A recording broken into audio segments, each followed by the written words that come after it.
Commissioners meeting for Tuesday, June 25th, 2024. Please note that a copy of the Open Meetings Act is located in the north wall of the Legislative Chamber alongside an automatic external defibrillator. Please stand for the pledge.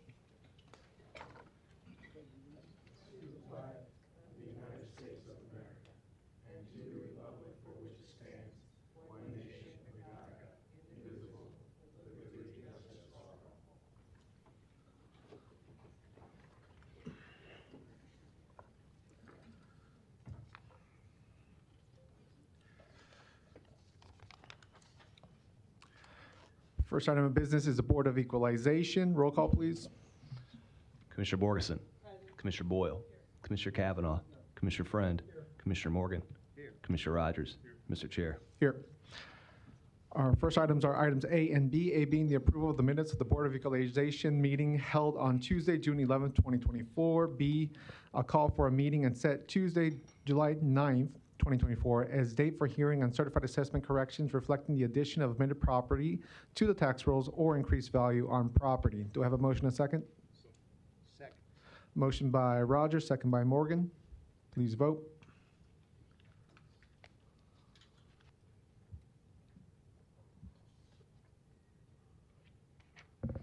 Motion passes 7-0. Thank you.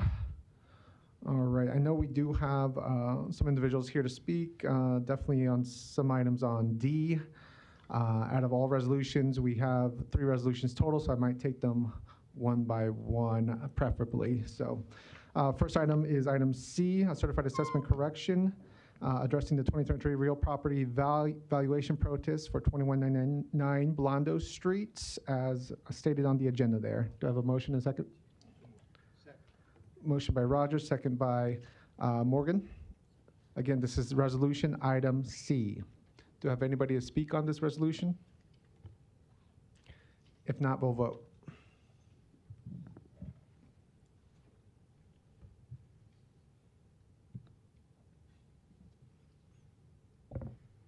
Okay, thank you.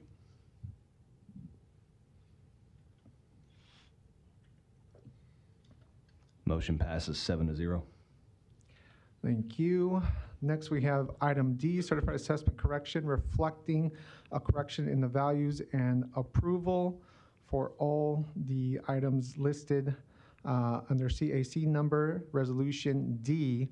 We also do have a couple clerical corrections from Mr. Goodwillie. Advised me that the first entity listed there, B&T Ventures, the agenda says 24039. That number should actually be 24056. And the second item, Lawrence R. Hufford Trust, the agenda says 24040. It should actually be 24057. So if I can get a motion in a second with those corrections. Second. Motion by Rogers, second by Morgan. Is there anybody here to discuss any of the entities listed here in resolution D?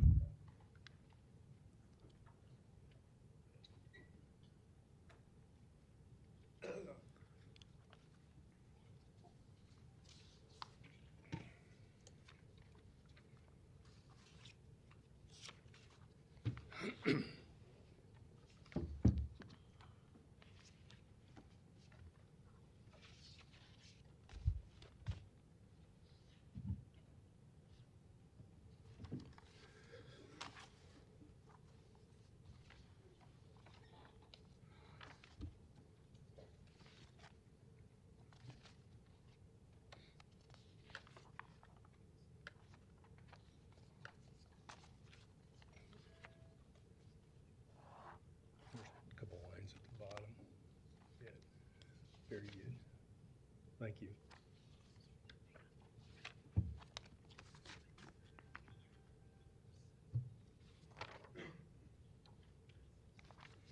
Good morning. Morning. Alan Seibert, 5537 North 140th Street, Omaha, Nebraska, 68164.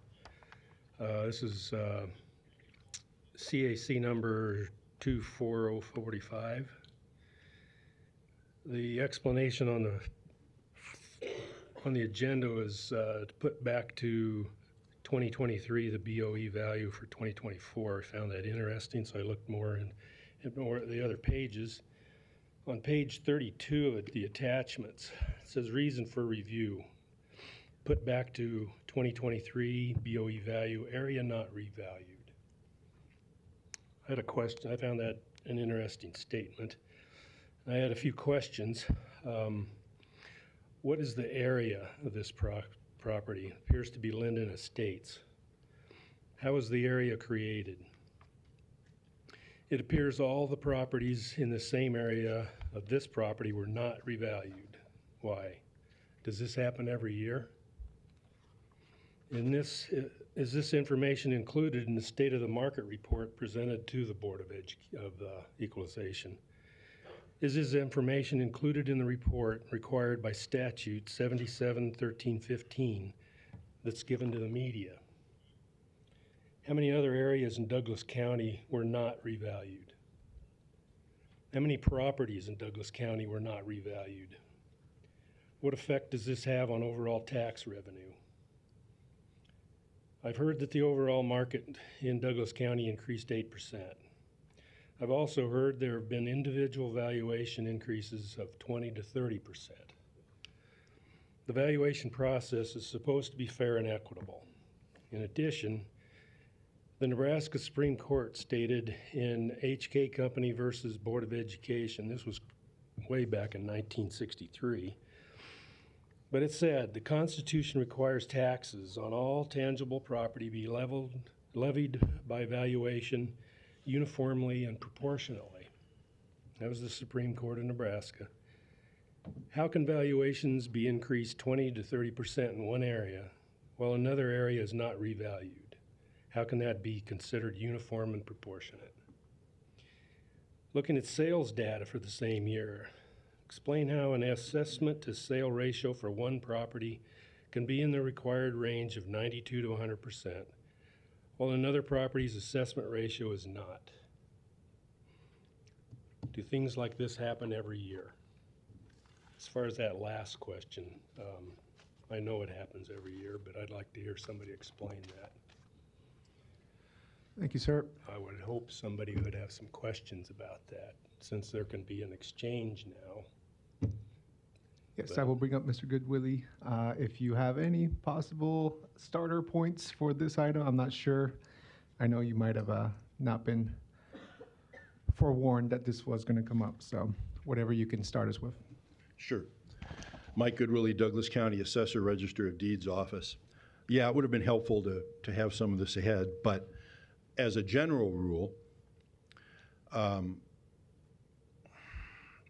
property needs uniform and proportionate for assessment purposes in mass appraisal depends on the measurement factor of the assessment sales ratio over a 2-year study period. And we have the county divided into about 19 different residential areas. For this year, the ratios, the assessment sales ratios, were between 92 and 100% for all of them, which passes muster. There is a common misconception that if your assessment sales ratio is within range, that all of the sold properties have a ratio that's within range, and that's a really common misconception. The fact of the matter is that median level of value is the midpoint, the middle ratio of all of the sold properties compared with their assessed value. So you'll have an array of 500 or 1,000 or 2,000 properties, depending on how many is in your sample. And that level of value is the median ratio, half above and half below. It's a blunt instrument to be sure. What the courts have also said is that the assessment, the determination of the value of a single property is not capable of precise measurement, that it's a judgment sort of call. If that's the case for a single property, then clearly measuring a whole group of properties is that way too. Because value really isn't a single point estimate. I mean, we have to come up with one. But it's more of a range than it is anything else. If all of us walked through Commissioner Morgan's house, for example, and then were given a piece of paper at the end and said, write down what you think it's worth, I bet we'd come up with a whole bunch of different numbers. Might be within a particular range, but I bet we'd have different numbers. So the first point is not all of the sales are going to have ratios of between 92 and 100, even if the overall median ratio for that area fits. And that's not uncommon. It's the nature of the beast. And second, in terms of when we reappraise an area, that tends to be driven by where the assessment sales ratios happen to be. If we have a neighborhood that's within range, we probably aren't going to touch it. But if it's at the bottom end of the range and in the next year, sales prices continue to rise, then yep, we're going to have to reappraise it in that next year. And sometimes you might even go 2 years without having to do a reappraisal. And so that may account for some of what was said. That's a judgment call that our appraisal staff makes. The remedy for that, of course, is, go ahead and file your protest, file your appeal. But when you do mass appraisal, it's a blunt instrument, to be sure, and the measurement features reflect that. So thank you. Yeah, appreciate it. Thank you. Are comments or questions on this item?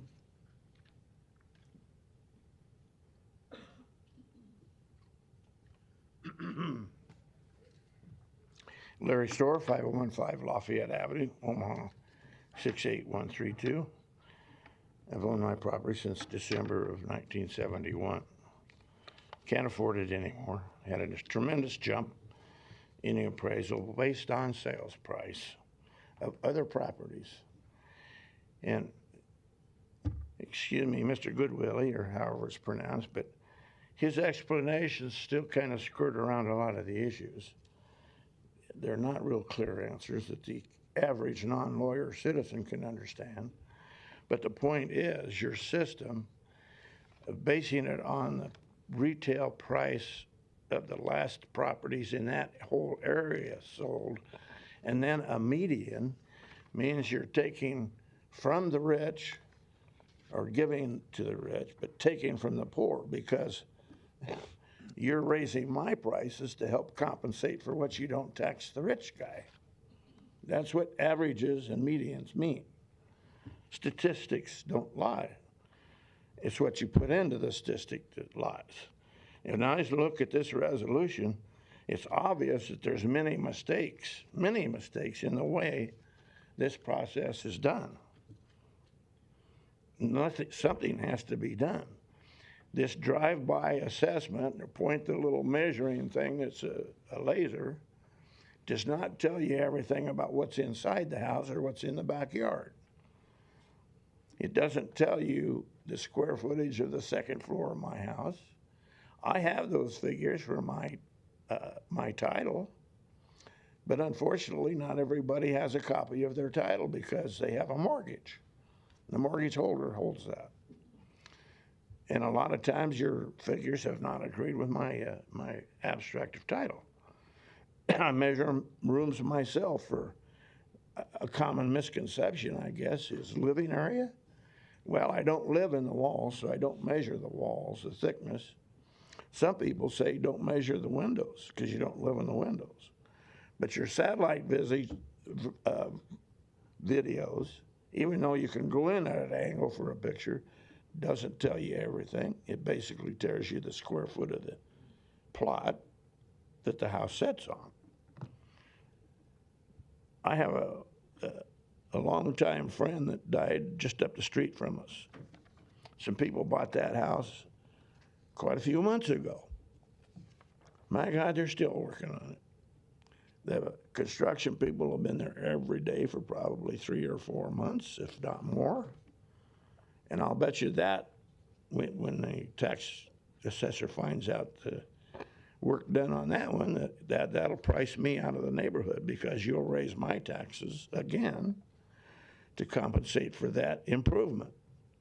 That house had not been improved for many, many years. But you make the assumption that even if they didn't do this, that the value of that house is based on the price, last selling price of the highest priced house in that area.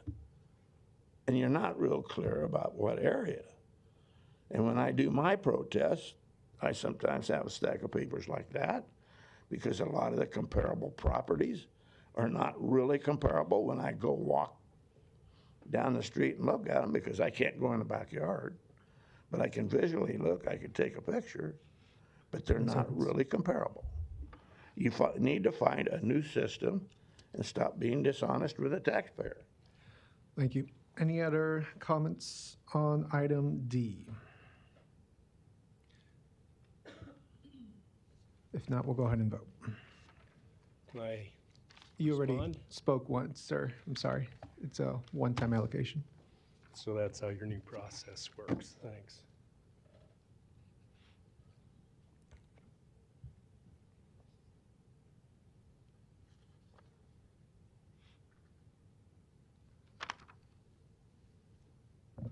Motion passes 7-0. Last item for Board of Equalization is item E, Resolution E, approving applications for tax exemptions, Form 457 on motor vehicles recommended for approval by the county treasurer. This resolution motion could include adjournment. Motion by Rogers, second by Morgan. Please vote.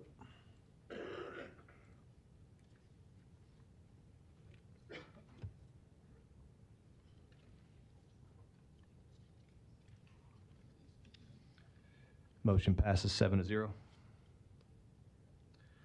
Thank you. We'll now go into our Board of Corrections meeting. Roll call, please. Commissioner Borgeson, Commissioner Boyle, Commissioner Kavanaugh, Commissioner Friend, Commissioner Morgan, Commissioner Rogers, Mr. Chair. Here. First item is item 1, approval of the minutes of the Board of Corrections meeting held Tuesday, May 14th, 2024. Do I have a motion and a second? Motion by Rogers, second by Friend. Please vote.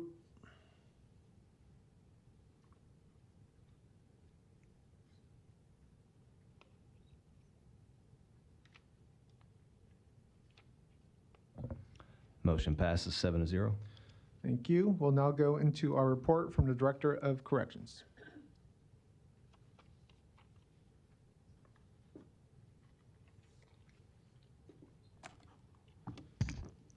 Good morning, Commissioners. Morning. Michael Myers, Director of Corrections for Douglas County. Excuse me. You have before you my report for the month of May. In closure number 1, administrative services, after 11 months of the fiscal year, we are $353,406 over budget. However, I did ask for some explanation on that. That had to do with the timing of some medical invoices that were paid, and I am assured by our fiscal manager that we will come in on budget at the end of this month. There was $250,758 spent on overtime costs. That's a decrease of $80,000 from the previous month. This is the second consecutive month where overtime hours have been the lowest in several years. We are providing additional scrutiny to all overtime requirements in an effort to continue to lower this cost. Our records division processed $940,000 in bond payments during May. The Sanction Center and Transitional Discharge Center placed a total of 15 individuals into community corrections, saving a combined 100 bed days. Work release admitted 14 individuals. House arrest admitted 42. And the Reentry Assistance Program, or RAP, admitted 30. Our reentry services and therapeutic communities, 55 individuals were admitted to therapeutic community housing units. 19 individuals were referred to intensive outpatient treatment. 25, excuse me, I got off there for a second. Okay, 19 individuals were referred to intensive outpatient treatment in the jail. A total of 25 individuals were referred to both outpatient treatment programs. 27 individuals completed substance use disorder evaluations.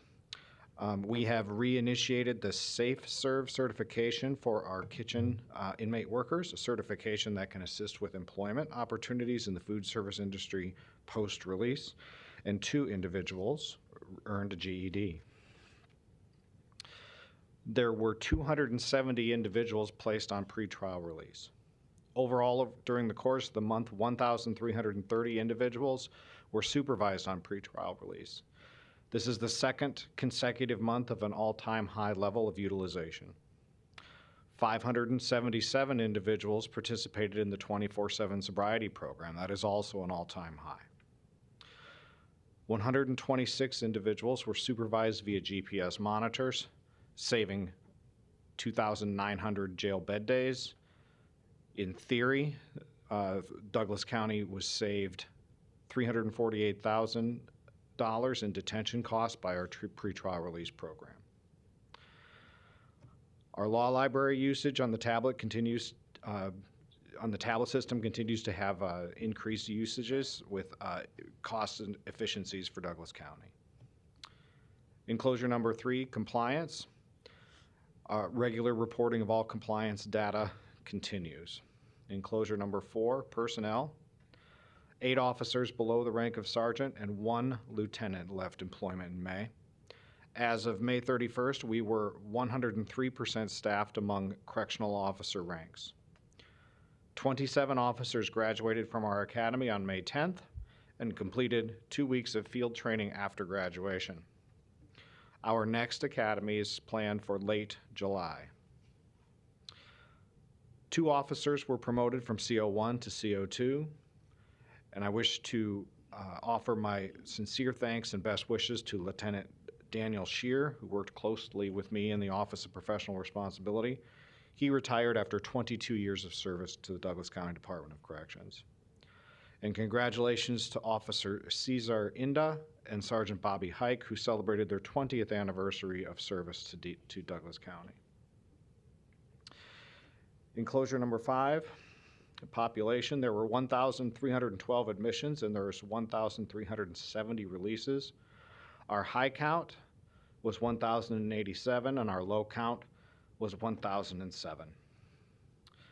Our average daily population was 1,036. That is exactly the same as the previous month. Our average length of stay for inmates released, that should say in May, the overall length of stay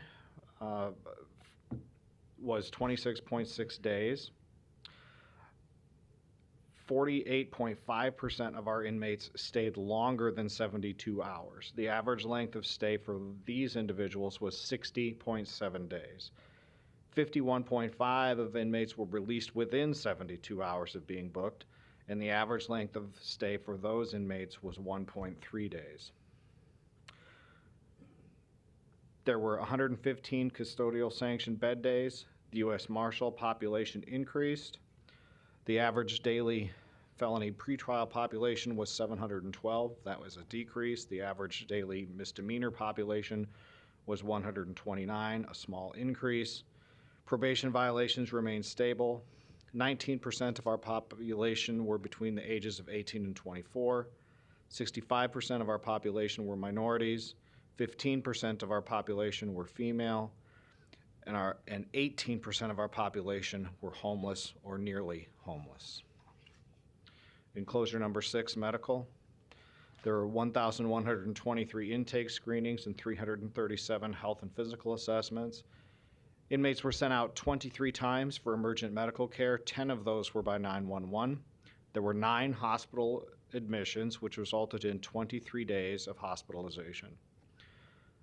There were 38 off-site specialty medical appointments. Enclosure number 7, mental health. There was 144 initial psychiatric assessments, 462 initial mental health assessments. 82 individuals were placed in the infirmary for mental health reasons, primarily suicide precautions. 219 individuals were placed on drug and alcohol withdrawal protocols. That may be an all-time high. That is I've only seen it over 200 once or twice before. There were 3 referrals to the Board of Mental Health. There are 5 transfers to the Lincoln Regional Center, and 49% of our population, tying an all-time high, was diagnosed with a mental illness. Enclosure number 8, our security operations and honor guard. Our crisis negotiation team was deployed only one time. That was in conjunction with the CERT team for an individual who was barricading himself in a cell. C&T was able to de-escalate the individual to where he complied with the CERT instructions, and the individual was safely removed without force or injury. Our Correctional Emergency Response and Transport Team, or CERT, was deployed on 4 occasions. There were 3 cell extractions and 1 high-risk search for contraband. CERT team members attended a riot response training during May. There were 12 searches conducted. Minor contraband included modified items for tattooing and nuisance items such as extra linens. Significant contraband included crushed and hoarded medication, as well as papers with social security numbers and credit card numbers and PIN numbers. The Honor Guard was deployed on 4 occasions. 1 for Corrections Week celebrations, our Academy graduation, the funeral of a retired correctional officer, and for the Metro Area Honor Guard for Law Enforcement Week ceremonies. Enclosure number 9, staff development, wellness, and retention. 22 individuals were interviewed for correctional officer positions. There were 65 applications that were received. The Strategic Inmate Management, or SIM, change team is meeting regularly with representatives from the National Institute of Corrections to prepare for the implementation of the SIM model later this year. Candidates to become SIM trainers are also being vetted. 18 staff members utilized the Wellness and Retention Office for assistance, and 3 were referred to external mental health resources. And other noteworthy items, we are in the final stages of design planning for our mental health edition. It is hoped that groundbreaking will occur this fall, followed by approximately 2 years of construction. We have also received our proposals for medical and mental health services and have spent the past few weeks evaluating the submissions and interviewing prospective companies. A recommendation to the county board will be made soon, and a new contract will take effect on September 1st. With that, I am ready for any questions. My apologies, commissioners. My secretary was out, and I see that this report was printed without page numbers, so my apologies on that. Thank you. We'll move into questions. We'll start with Commissioner Cavanaugh. Thank you. Thanks for this, Mike.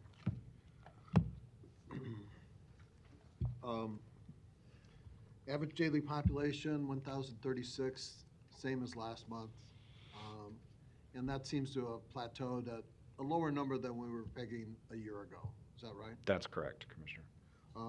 Hopefully some of that is due to the stepped up diversion programs that the Corrections Department is engaged in. Is that correct?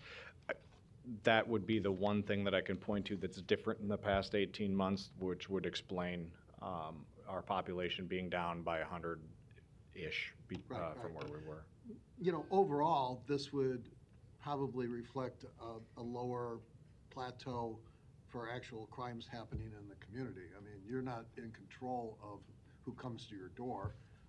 Our public safety officers, police, and the sheriff are. And this lower number would reflect a lower number of people incarcerated because of crimes, right? Yes, I think you could make that inference. Average length of stay, am I correct in saying this is 26.6 days?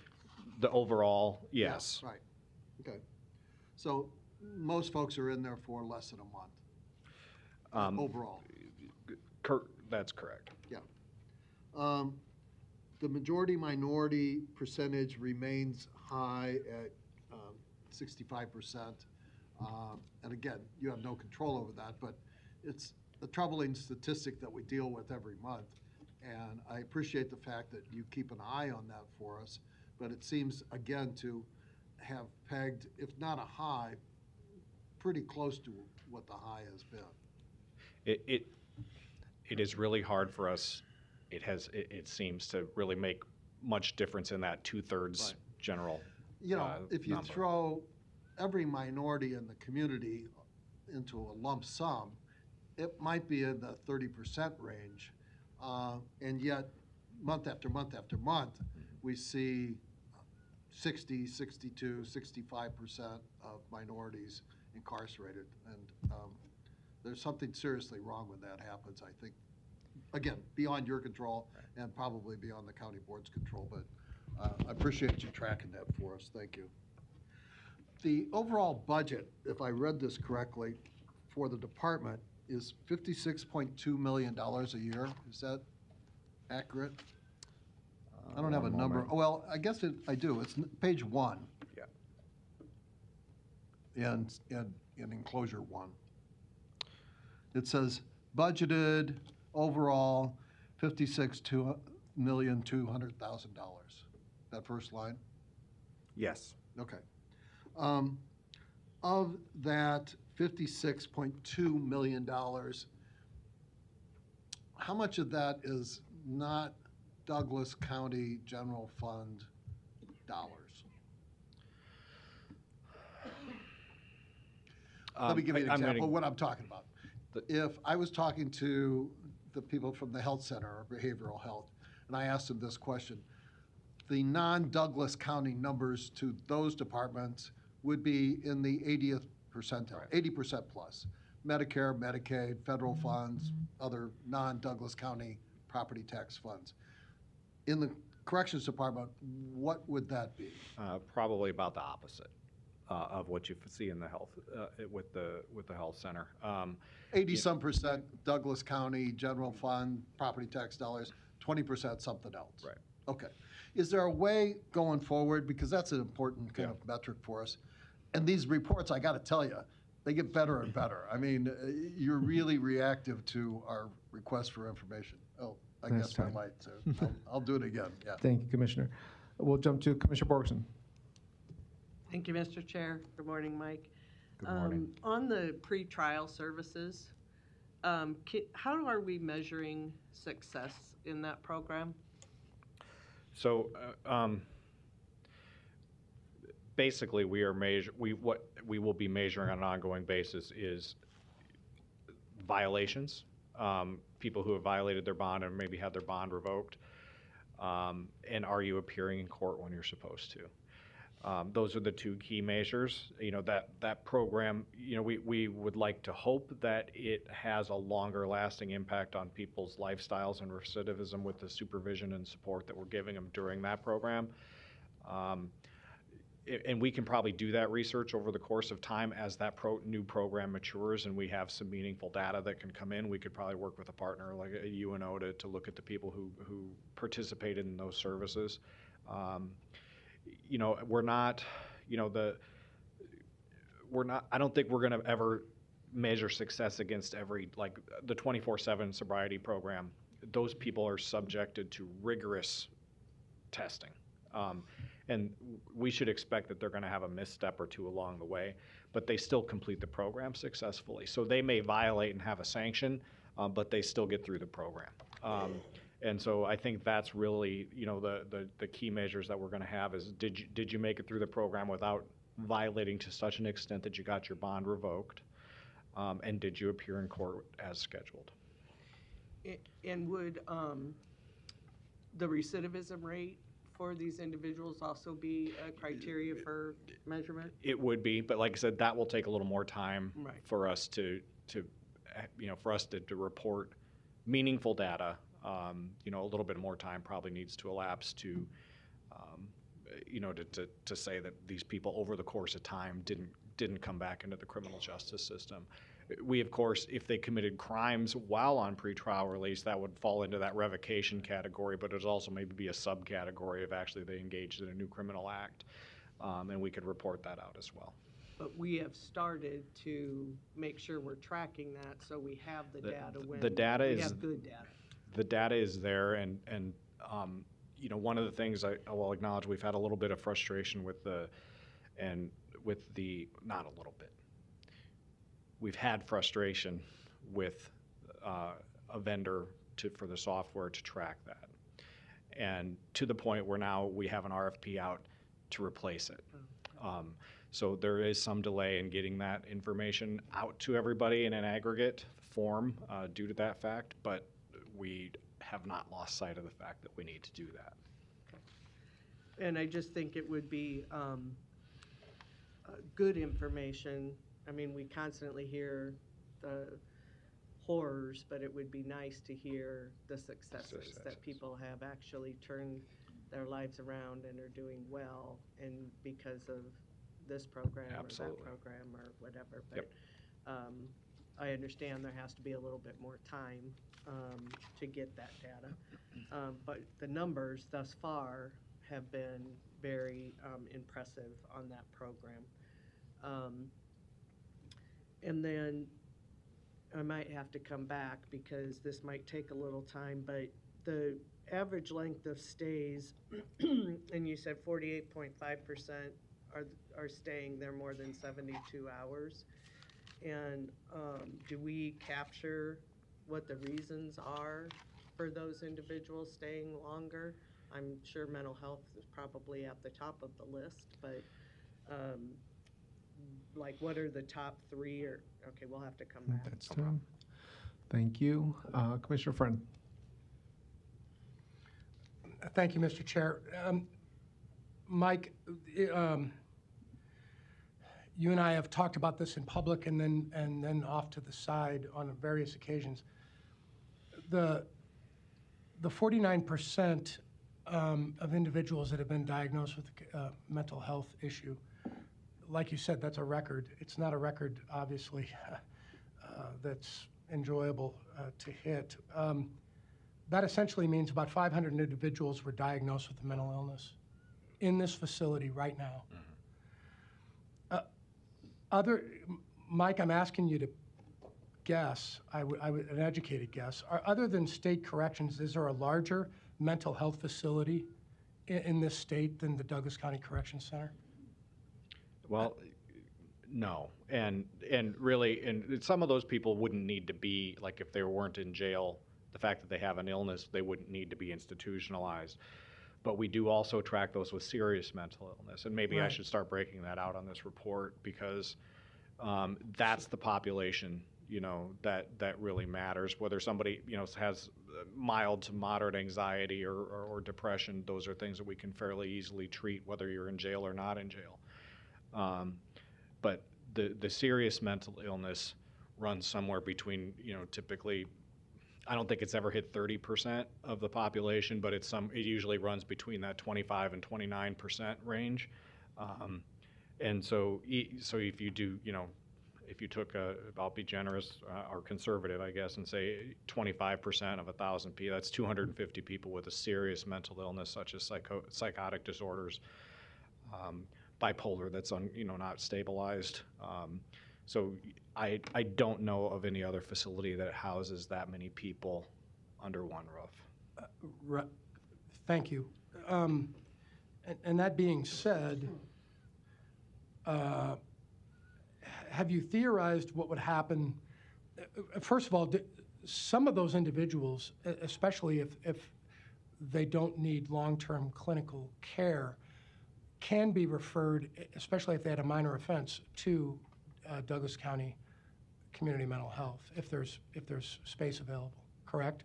I mean, so they're released, but yet the idea is to move them over to Sherry and her team. We work generally very closely with them and on a variety of ways, and so yes, we do want to get them pushed. So over. have you theorized what our population would look like? And again, this is a theory. Have you theorized what our population would look like if these particular 500 individuals, and as Commissioner Borgeson pointed out, there's recidivism. A lot of those people they leave and they're coming back.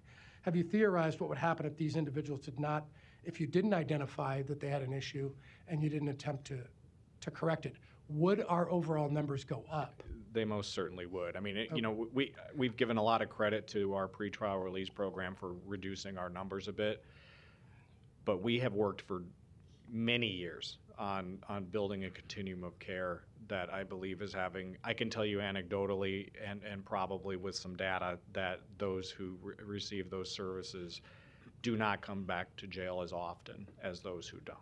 Okay. Mike, thanks for the information. Thank you, Mr. Chair. Thank you. Any other comments on this item or the director's report? Commissioner Borgeson? Thank you, Mr. Chair. Just to follow up on the reasons why that length of stay for that 48%. Yep. So, you know, but the simplest answer is they have a bond that they couldn't pay. The reason we pick 72 hours as a line of demarcation is if you came to jail on a Friday, you know, you possibly may not be in front of a judge for close to 72 hours. So it is, but I can tell you that we know that individuals who, in our custody, based on our own data, individuals who have a mental illness stay twice as long as those who don't. So mental illness does play a key role. I have some data that I'm going to bring to before the board next month. I didn't quite have time to get it conceptualized incorporated into this report today about where we break this down by a number of factors. And it'll be an interesting discussion next month because not only are getting to, you know, the racial disparities in terms of our ADP, there are racial disparities in terms of how long people stay in jail. And that, I think, will spark some interesting discussion next week or next month.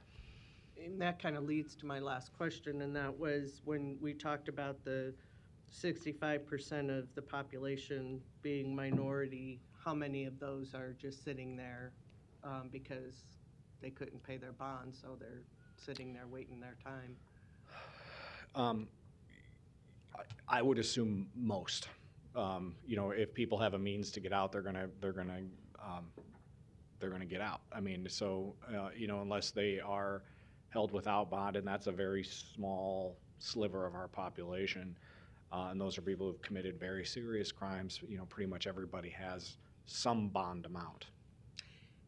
And so I would be interested in the population in terms of if there is a racial disparity in those that can't pay their bond but get out on another, whether it be monitoring or program service, whatever, versus the minorities are not let out on other programs or services and are sitting there. So maybe that's part of what you'll bring next month. Yeah, as we well. can discuss that. You know, and actually in enclosure 2 in the pretrial data, there is some about the it's broken down by race on individuals who are, and again, I apologize that there's not page numbers.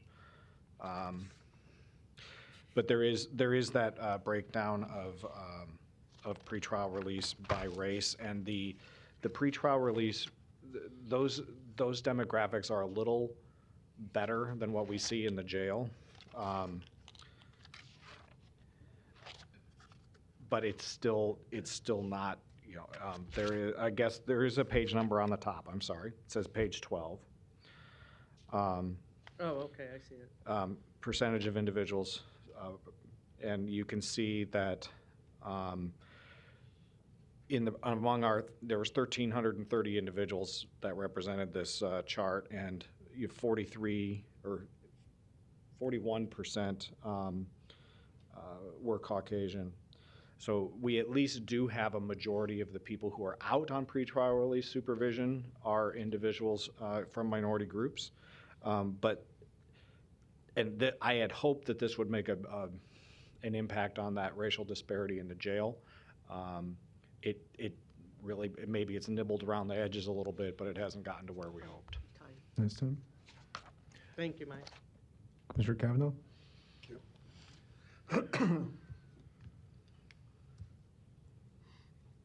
Mike, following up on some of the discussion here this morning, the cost per diem for keeping a individual in the Douglas County Correction Center is what? We have just recently I'm recalculated. sorry. I'm sorry, we have recently recalculated that based upon what we believe is the general range of what our healthcare costs are going to be coming forward. And it took a significant jump. We will be working from a figure of $160 a day going forward. Okay. I think later we're going to do consideration of a agreement with, I believe, Sarpy County on a per diem cost, which is significantly higher than that. This is a per diem cost for our youth center incarcerated kids. This is something I'm very concerned about, because if we are spending $160 a day, or in the case of kids, 3 or 4 times that, any savings that we can realize through not having people come back over and over again is real money. This mentally ill component of the overall population, having done disability law for many years, I'm very familiar with mental disabilities. This spectrum that you're talking about, the half of the population, they wouldn't all qualify as mentally disabled. No, But like I they- said, probably half of those people Okay. might. And the ones that you're talking about that maybe manifest serious mental disabilities, you're putting that number at a couple hundred people, is that right? Yeah, 250 to 300, somewhere in Okay. there. And even all of those wouldn't necessarily qualify, say, for Social Security disability if they were on the outside, because they're precluded from qualifying for disability by being incarcerated. I don't expect you to know the answer to that, but it would seem to me that Good, 'cause I if don't. they were, it might be appropriate not to have them in jail. Sure. I mean, what we're dealing with here is a situation where hundreds of seriously mentally ill people are being locked up as criminals, where probably their mental illness leads to their inappropriate behavior. That is very And true. rather than treat the mental illness, we're just basically incarcerating them. The same is true with the 65% of minorities that we incarcerate. As you indicated, many of them are sitting there because they don't have the money to make a cash bond. Not because of the seriousness of their offense, not because they wouldn't show up in court. They just don't have the money to make the bond that the court set for them. That would be a reasonable inference. Okay, so we're incarcerating people for mental illness, and we're incarcerating people for poverty, when we should be incarcerating people for crime. And it's not, I don't think, the best use of our resources here to use the lockup to incarcerate 65% of the population minorities, or 50%, 40%, 30% of the population of the people mentally ill. It's an inappropriate use of the jail as either a hospital or some mechanism to help people with financial difficulties. If 65% of the Chamber of Commerce Board of Directors were minorities, that might be something that would square with 65% are incarcerated. If 65% of the students Time. at the University of Nebraska Omaha were minorities, that might be something to correlate with incarceration. Sorry. Thank you. Thank you, Commissioner Kavanaugh. We'll jump to Commissioner Friend. Thank you, Mr. Chair. Briefly, Mike, my colleague, Commissioner Kavanaugh, I understand the road he's going down here. Tell me, of the 1,087 individuals on a daily basis that you have here, how many of those individuals haven't committed a crime? Well, Theoretically, how many of those individuals haven't committed a I'll crime? answer it this way. Every single one of them has been accused and charged with a crime. Okay, thank you, Mr. Chair. Thank you, Commissioner Friend. Any other comments or questions on this item? If not, that concludes the director's report. Thank you, Director Myers. I'll take a motion and a second for adjournment. Second. Motion by Rogers, second by Morgan. Please vote.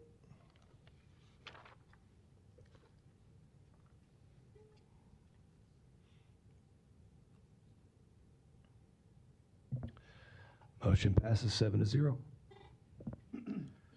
We'll now commence the Board of Commissioners meeting. Roll call, please. Commissioner Borgeson? Commissioner Boyle? Commissioner Kavanaugh? Commissioner Friend? Commissioner Morgan? Commissioner Rogers? Mr. Chair. Here. First item of business is item 1A and B. Item A being the approval of the minutes of the Board of Commissioners meeting held Tuesday, June 11th, 2024. Item B, the approval of claims submitted for payment process through Tuesday, July 2nd, 2024. Do we have a motion and a second? Motion by Rogers, second by Friend. Please vote.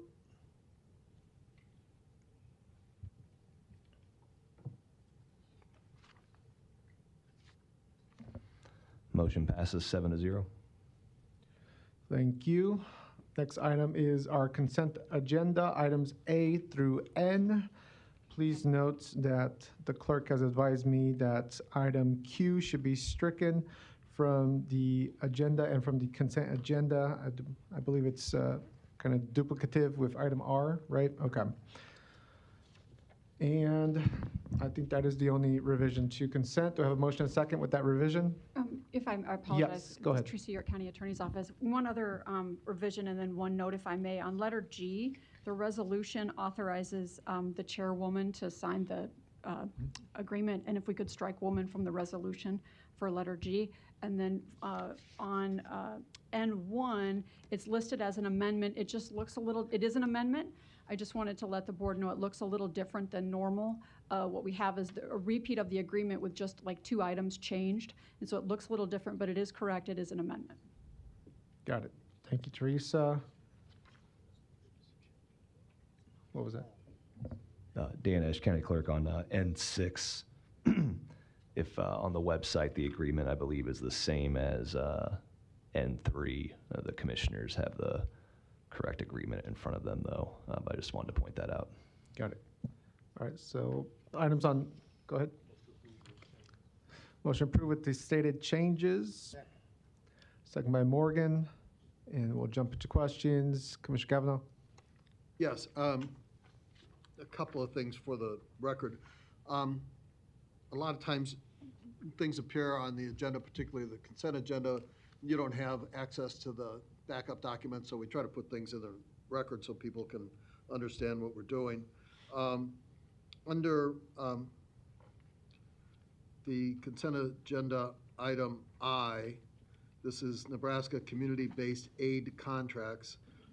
Ms. Habakati, the Deputy County Administrator for Juvenile Services, has a list of items on here totaling, I believe, $1,090,523.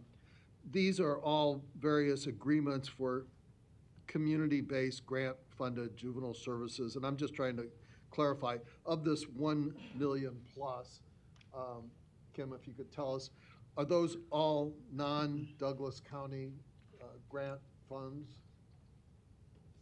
Or are there general fund appropriations in there as well?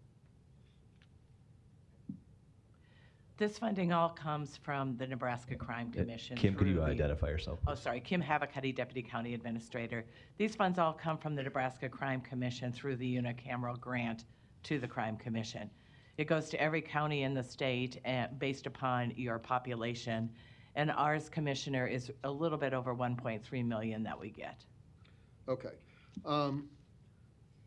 There is a item D, and I see that the county engineer, Mr. Fitzer, is here. Just for informational purposes, for the record, there's an interlocal cooperation agreement with Sanitary Improvement District number 623 and 633 of Douglas County, Papio, Missouri River Natural Resource District, and Bennington Public Schools for county project. There's a number here, and it's $2,520,553.59. Just if we get in the record that what that entails, that interlocal agreement, and what, if any, of that $2.5 million is from Douglas County general funds. I don't know if we have that information available, but it'd be nice to let the taxpayers know.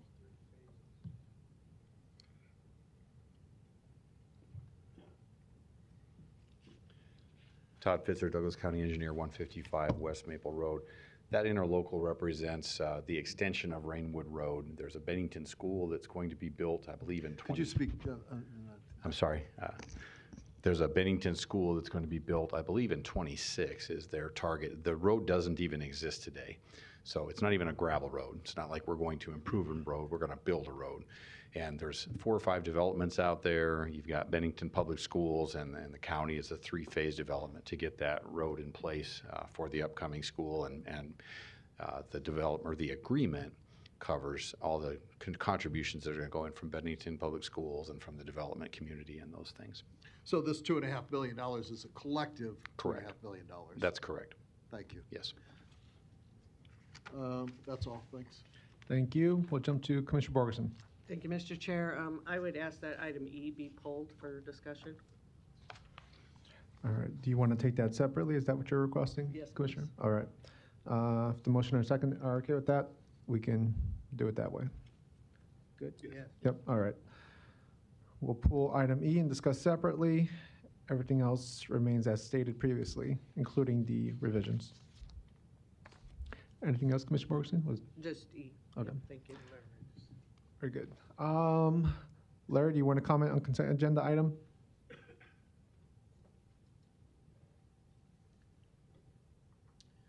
I believe so, and thanks to Jim for withdrawing it from the agenda, from the consent. Item I, recently attended a Saturday morning meeting looking for citizen input and things on various things, but I want to comment, I have something to present to you in regards to part of that anyway. Under our system of government, it is shared with the states. The federal government shares it with the states, but the states and the counties now are running for the money from the federal government, and that takes the control away from us. So we are working under a government that's no longer performing as intended. And I would firmly support a constitutional amendment on overspending. As I read through this entire list on item I think, oh my God, look at all that money. And look at, I'm sorry, are they discriminating against some groups of people with some of these items that are very costly? Most all of them related to youth. Have we lost control of our youth? Maybe Hitler was right. These 501c3s now have what the way he said was, your children now belong to us. Because that money takes the control away from people. There's such a thing as the privacy laws. Once they get involved in a system or something like this, you cannot participate if you're not the guardian or if you're not the person. So we really can't control what our tax dollars do. It's not really explained to us. It is such an urgent need for all of that. There must be tremendous problems with the family structure, with the school structure. I don't get it. It looks like we've lost it. So anyway, I'll submit this. I sent it to you in an email. For the record, on this item, Americanism. Oh, by the way, I will only quote one thing out of here. There's 4 items of importance, but there is a bill in Congress now to do away with absolutely all DEI programs because they are considered cultural Marxism. We have those even here in this county and city. So what are we going to do when the federal government strikes that? Are you going to strike all of that out of your resolutions and your spending items? You better be prepared. Because, oh yes, what are you going to do with all the illegals that are coming in? They're going to want money. I don't think there's enough money. Thank you. Thank you. Hi, Larry, I think you left your glasses. I'm Nicole LeClaire. Can you help me, Dan, get this on, or somebody, sorry, or maybe it's on. I just want to put this up. Sorry.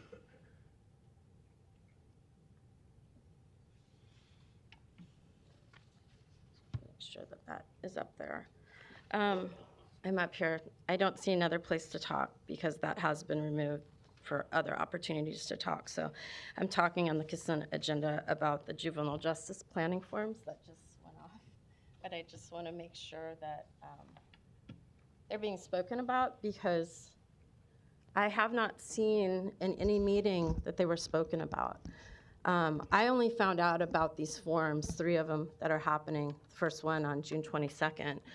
On last Wednesday, and thank you, Commissioner Garcia, for promoting it on your page on Facebook, and looked at the Douglas County Facebook page, and it was created around the 5th, and then some events were created, but there was nothing else. So I did respond and write, well, I wrote on Facebook, like, why is this not being promoted? Why does no one know about it?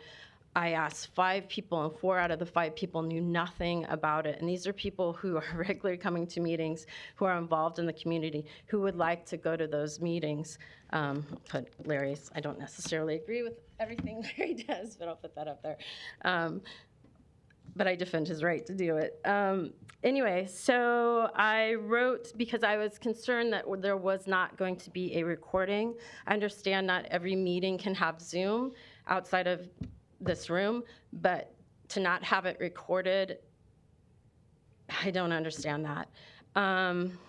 So one of the 4 citizens that showed up, so I wrote this email address, including Roger Garcia, Commissioner Chair Garcia, including Douglas County Clerk, not Clowney, County Clerk, Dan Ash, just for a matter of record.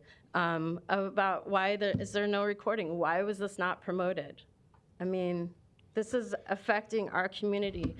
Nicole, let me help you promote Yes. these. Yes. And then we'll have to reel it back because it's specific about the contracts for the community-based aid. But let me help you promote these. The next one is Saturday, July 20th, 9:30 a.m. at Metropolitan Community College, Fort Campus, Yes. Building 22. And the one after that is August 10th at 9:30 at Okay. the Concord Mediation Center, I appreciate 2910 South 84th Street. But why whole were they public is not welcome. promoted before today and me having to come down here and say this? That is my question. I mean, how is this open to the public? 4 people showed up, and those 4 people showed up, citizens, because I let them know. I sent out an email to a lot of people. I have a lot of people now contacting me, wanting to meet with me. This is unacceptable. This is unacceptable. Thank you. Okay, back to the consent agenda minus item E and the revisions as stated previously. Commissioner Cavanaugh? So I just have a couple of more, just public information things. And, you know, I guess we do have a problem getting the word out on these things. I was unaware of these meetings entirely, and I think I got an email or something, but the fact that only 4 people showed up, and they showed up because a member of the public notified them, is kind of emblematic of, these aren't real public meetings. These are for show, and they're not promoted as real public meetings. I have a couple of questions on related matters regarding our juvenile justice system that are on the consent agenda. So we have a referral program, well, not a referral program, a contract extension between Douglas County and Children's Specialty Physicians budgeted, and I think Mr. Mark LaFleur from Douglas County Youth Center, who is here today, could maybe give us a quick background on that.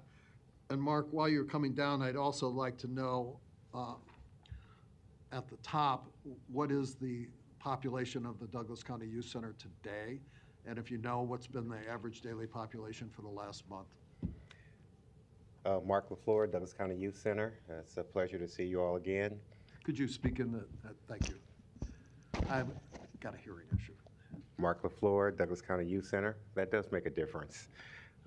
We currently, for last month, we were at 83. And I believe today we're currently at 91. Okay. And this is for some medical services for these children? Exactly. Okay. The percentage of these children, like we just heard in corrections, that are minority children, do you happen to know what that percentage would be? It's pretty parallel to what we see in adult corrections. 60+% 60 minority plus, kids locked up. sometimes higher, Okay. rarely lower. All right. And these are medical services for those kids? Exactly. Okay. Yep. When young people come into our facility, they're screened and observed by our RNs, and they're all seen by our pediatrician, our medical director. Okay. And these are general funds? We're not getting reimbursed by Medicare, Medicaid, or anybody? We are not. These are, do you know They're- what the contract has run, just like in the last year, how much that's? Well, the contract is for $50,000. 50,000, okay. This And- isn't the only medical service that we provide these children when they're locked up, is it? Oh, that's correct. We also provide a mental health and behavioral health services as well. Okay. There is, and I don't know if this is you, Mark, but maybe you can answer this. Another item on here regarding the kids that we have in our custody. And this is approval of an interlocal juvenile service agreement with Sarpy County to mutually house Sarpy County juveniles at Douglas County Youth Center. Do we have any Sarpy County kids there now? I believe we have one now. We typically have Okay. anywhere from that to 5. Okay, 1 to 5 of these 80, 90 kids that we, Correct. all right. What is the per diem now and what is the per diem going to? I can't speak to where it's going Maybe, to. Kim, could you help us with this? We're currently at $334 a day. I'm sorry, $334 a day. currently? Currently. Okay. No, that's incorrect. Kim Havakati, Deputy County Administrator. Our current contract with Sarpy County is $364 a day. Okay. We are going to $400 per day, per diem. Okay. And just, to 5 give that seconds. kind of a comparison, I think that the corrections director just indicated to us that the per diem at the correction center is 160. That's time. Which is a massive disparity. I don't know how that can be, but it's good that this is going up. I don't know. That's time. about- Oh, I'm sorry. Didn't hear you. Commissioner Rogers? Thank you, Mr. Chair. I just want to say for the record and defend the effort to promote those forums. The forums were out there for a good period of time in all social channels. I've been to community meetings around here for years and seen massive promotions for meetings that show one person. So I think to put the statement there that it's a sham is nowhere close. These meetings have been going on for at least the 20 years that I've been here and before that as a part of the state's requirement that everybody around the state that gets community-based aid money needs to have this. So I think the turnout is no way equivalent of the effort because people will say if you had it at a certain time that it was this, so you can't find the right piece. So I need to say for the record that there was a big effort to do that, and it was on a Saturday. Things that people asked for, we didn't put it for a work week, so there is no perfect combination to get there, and the effort was put there. And just for the record, and I need to say this so my soul can be clear. I got an issue with equivocating families getting services to Nazi Germany. That is crazy.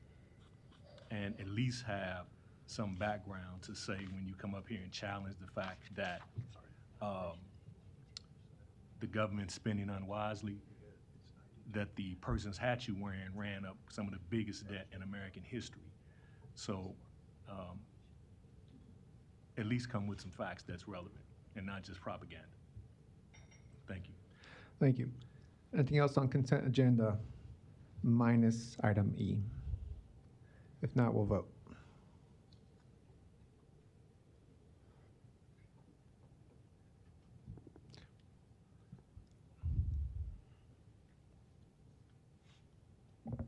Motion passes 7-0.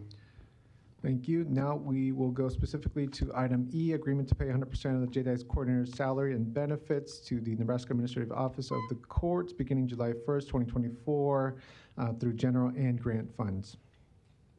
Good morning. My name is LaVon Dennis Williams, 1941 South 42nd Street. I'm the Executive Director of Reconnect, Inc., and I'm here to speak on behalf of Reconnect, Inc. and my private capacity. Reconnect, Inc. is one of your providers that you just voted on. We provide services to youth and adults in the community. Triage is our major youth program, and since forming Triage in 2012, I have been very much involved with Douglas County Juvenile Services, as most of you can attest to. I'm here to speak out against using the money to fund that position. JDAI is an initiative whose time has come and gone. We brought the initiative to Douglas County in 2014 through the help of Commissioner Rogers, and I'll admit it has done some good in terms of helping form our direction for juvenile justice, but it has now run its course. Even Annie E. Casey, who formed the initiative, no longer uses it. They don't even refer to it as JDAI. The director who recently talked about how JDAI hopefully will morph into other initiatives by communities said if they still want to use the name, the name should stand for just and developmentally appropriate accountability and inclusiveness. And what they're saying and what they have been saying for the past 7 years is JDAI no longer fits and serves the purpose of juvenile reform efforts that we know need to take place because juvenile crime has changed since 1992 when the initiative was first adapted.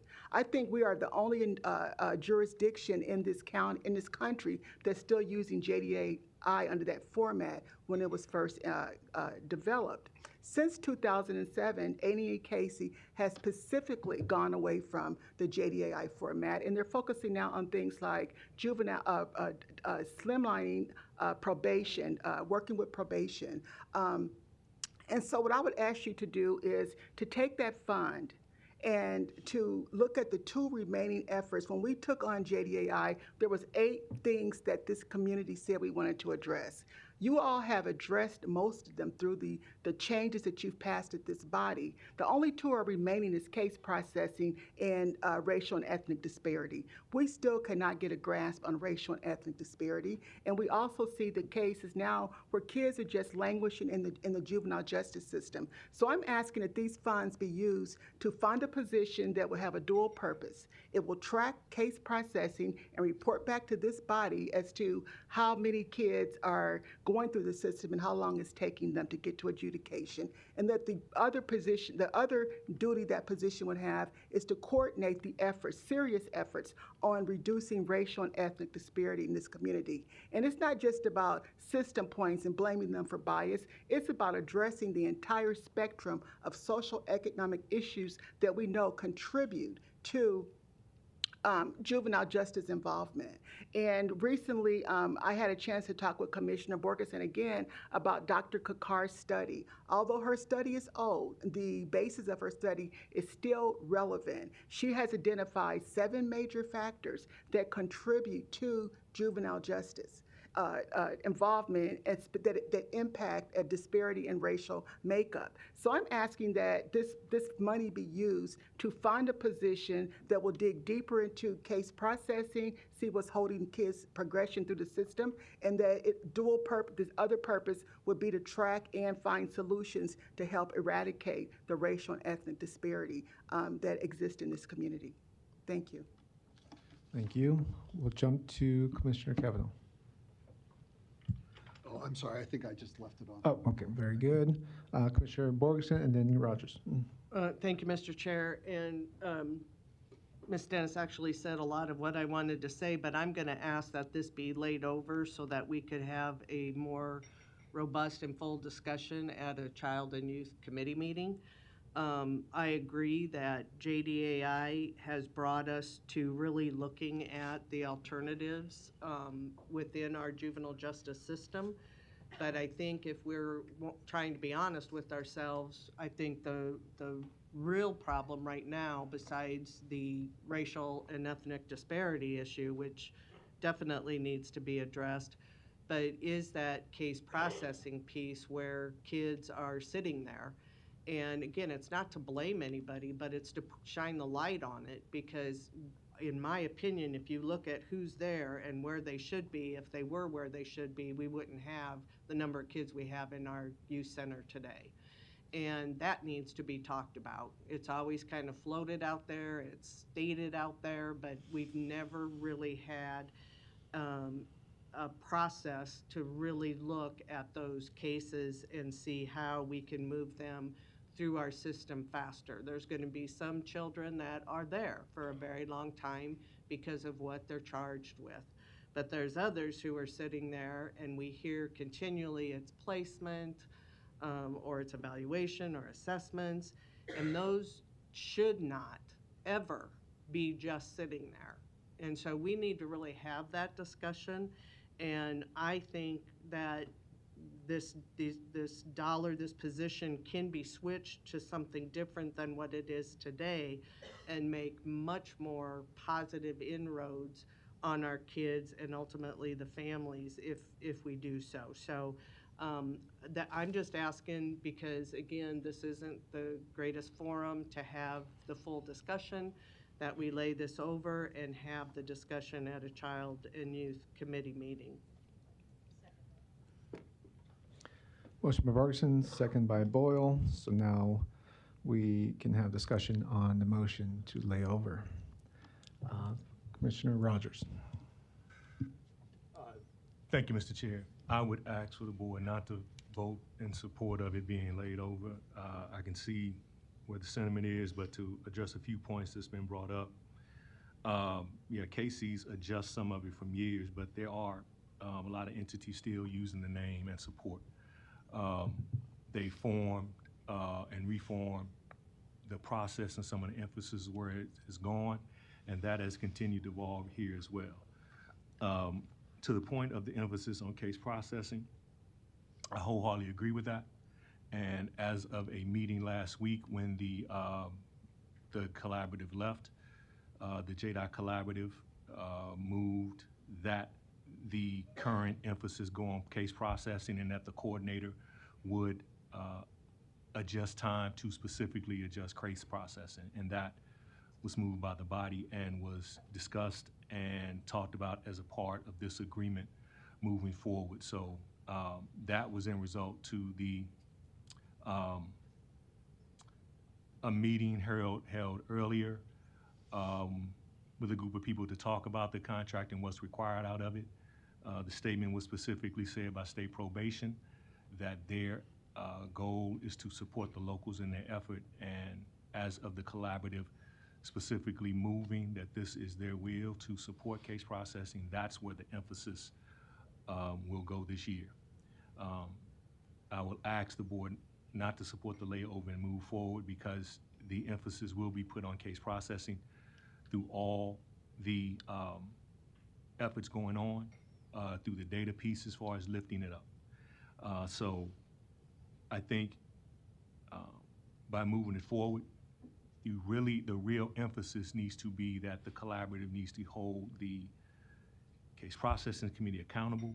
That is being done. So holding it over and has a discussion, I think that's been had to some degree. The emphasis is the collaborative, but also the board holding the case processing piece to that. So I would humbly ask that it not be laid over. I think everything has been addressed in the agreement and the discussion to make sure the emphasis is on case processing for this year. Thank you. Thank you, Commissioner Rogers. I'll take a round just for context purposes. Can I because respond to that, sir? Let me Okay. give my piece real quick. Just for context purposes, both Commissioner Rogers and I have been involved with discussions with the JDAC coordinators, for example, which is Chief Warren and Judge Daniels. We've also been in discussions with probation, both local probation and state level probation as well, all of which asked us to continue this partnership and the collaborative efforts through JDI. So it's there has been this isn't just like our idea to put this forth, but rather it's been a collaborative effort with probation, the bench, et cetera, to at least give this some time to evolve. So for me, big picture, it's a way to get all the system players and stakeholders at the table, which at least that piece of it is extremely valuable to me. I don't like it when people work in silos and don't talk to each other. So I'd love to see some reinvigoration of that kind of brain power amongst the stakeholders at JDI, which is basically everybody that's a system point within juvenile justice. So that piece of it I find incredibly valuable. Does it need to evolve in certain ways, whether it be case processing, whether it be analyzing capacity in the community for placements, because I think that's another issue that's holding up youth in the detention center.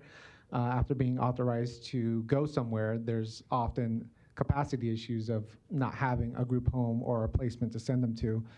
So I'd like to look into that piece of it a little bit further as well on my end. So being that July 1st is around the corner and that's when this contract was supposed to start up, I would also be against the layover and request that we approve it today. It gives us a year. Again, this is a year commitment. This is not a multi-year contract. This is a year to see how JDI evolves, and we can circle back next spring to see if this is something we want to continue budgetarily, programmatically, collaboratively. So I'm with everybody on keeping a close eye on this effort to see how it evolves and if it's even meeting the efficiencies we want it to. But for now, I'd like to bias that year and move this forward.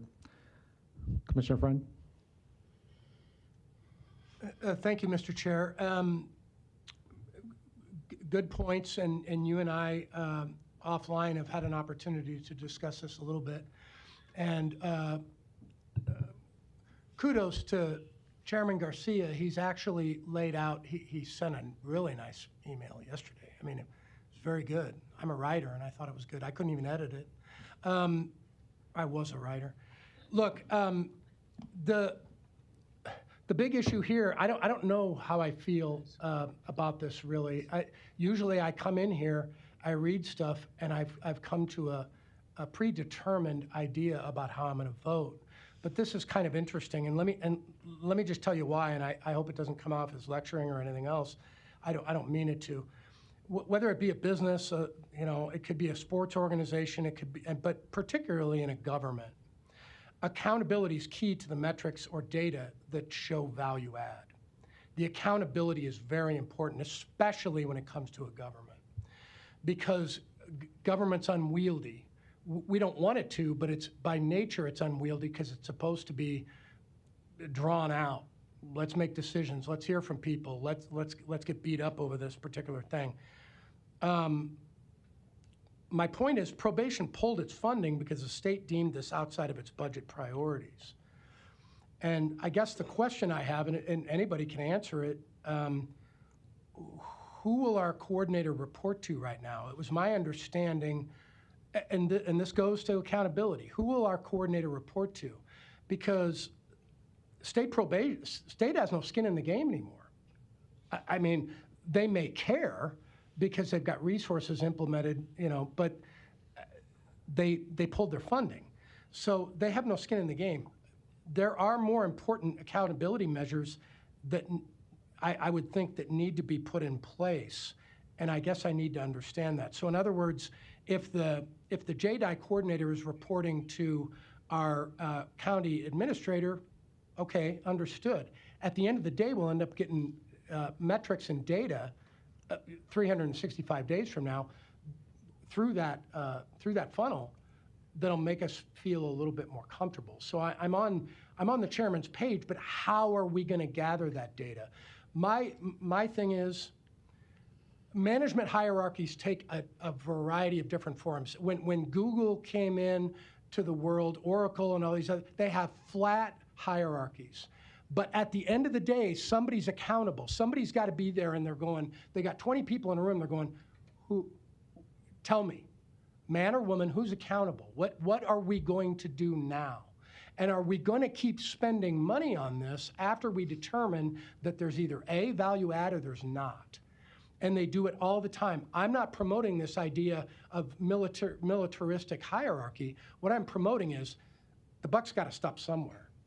It's not just a general paper at the end of the year to say, JDI is great, we love it. Theoretically, it needs to keep going. What we need is somebody that it reports to.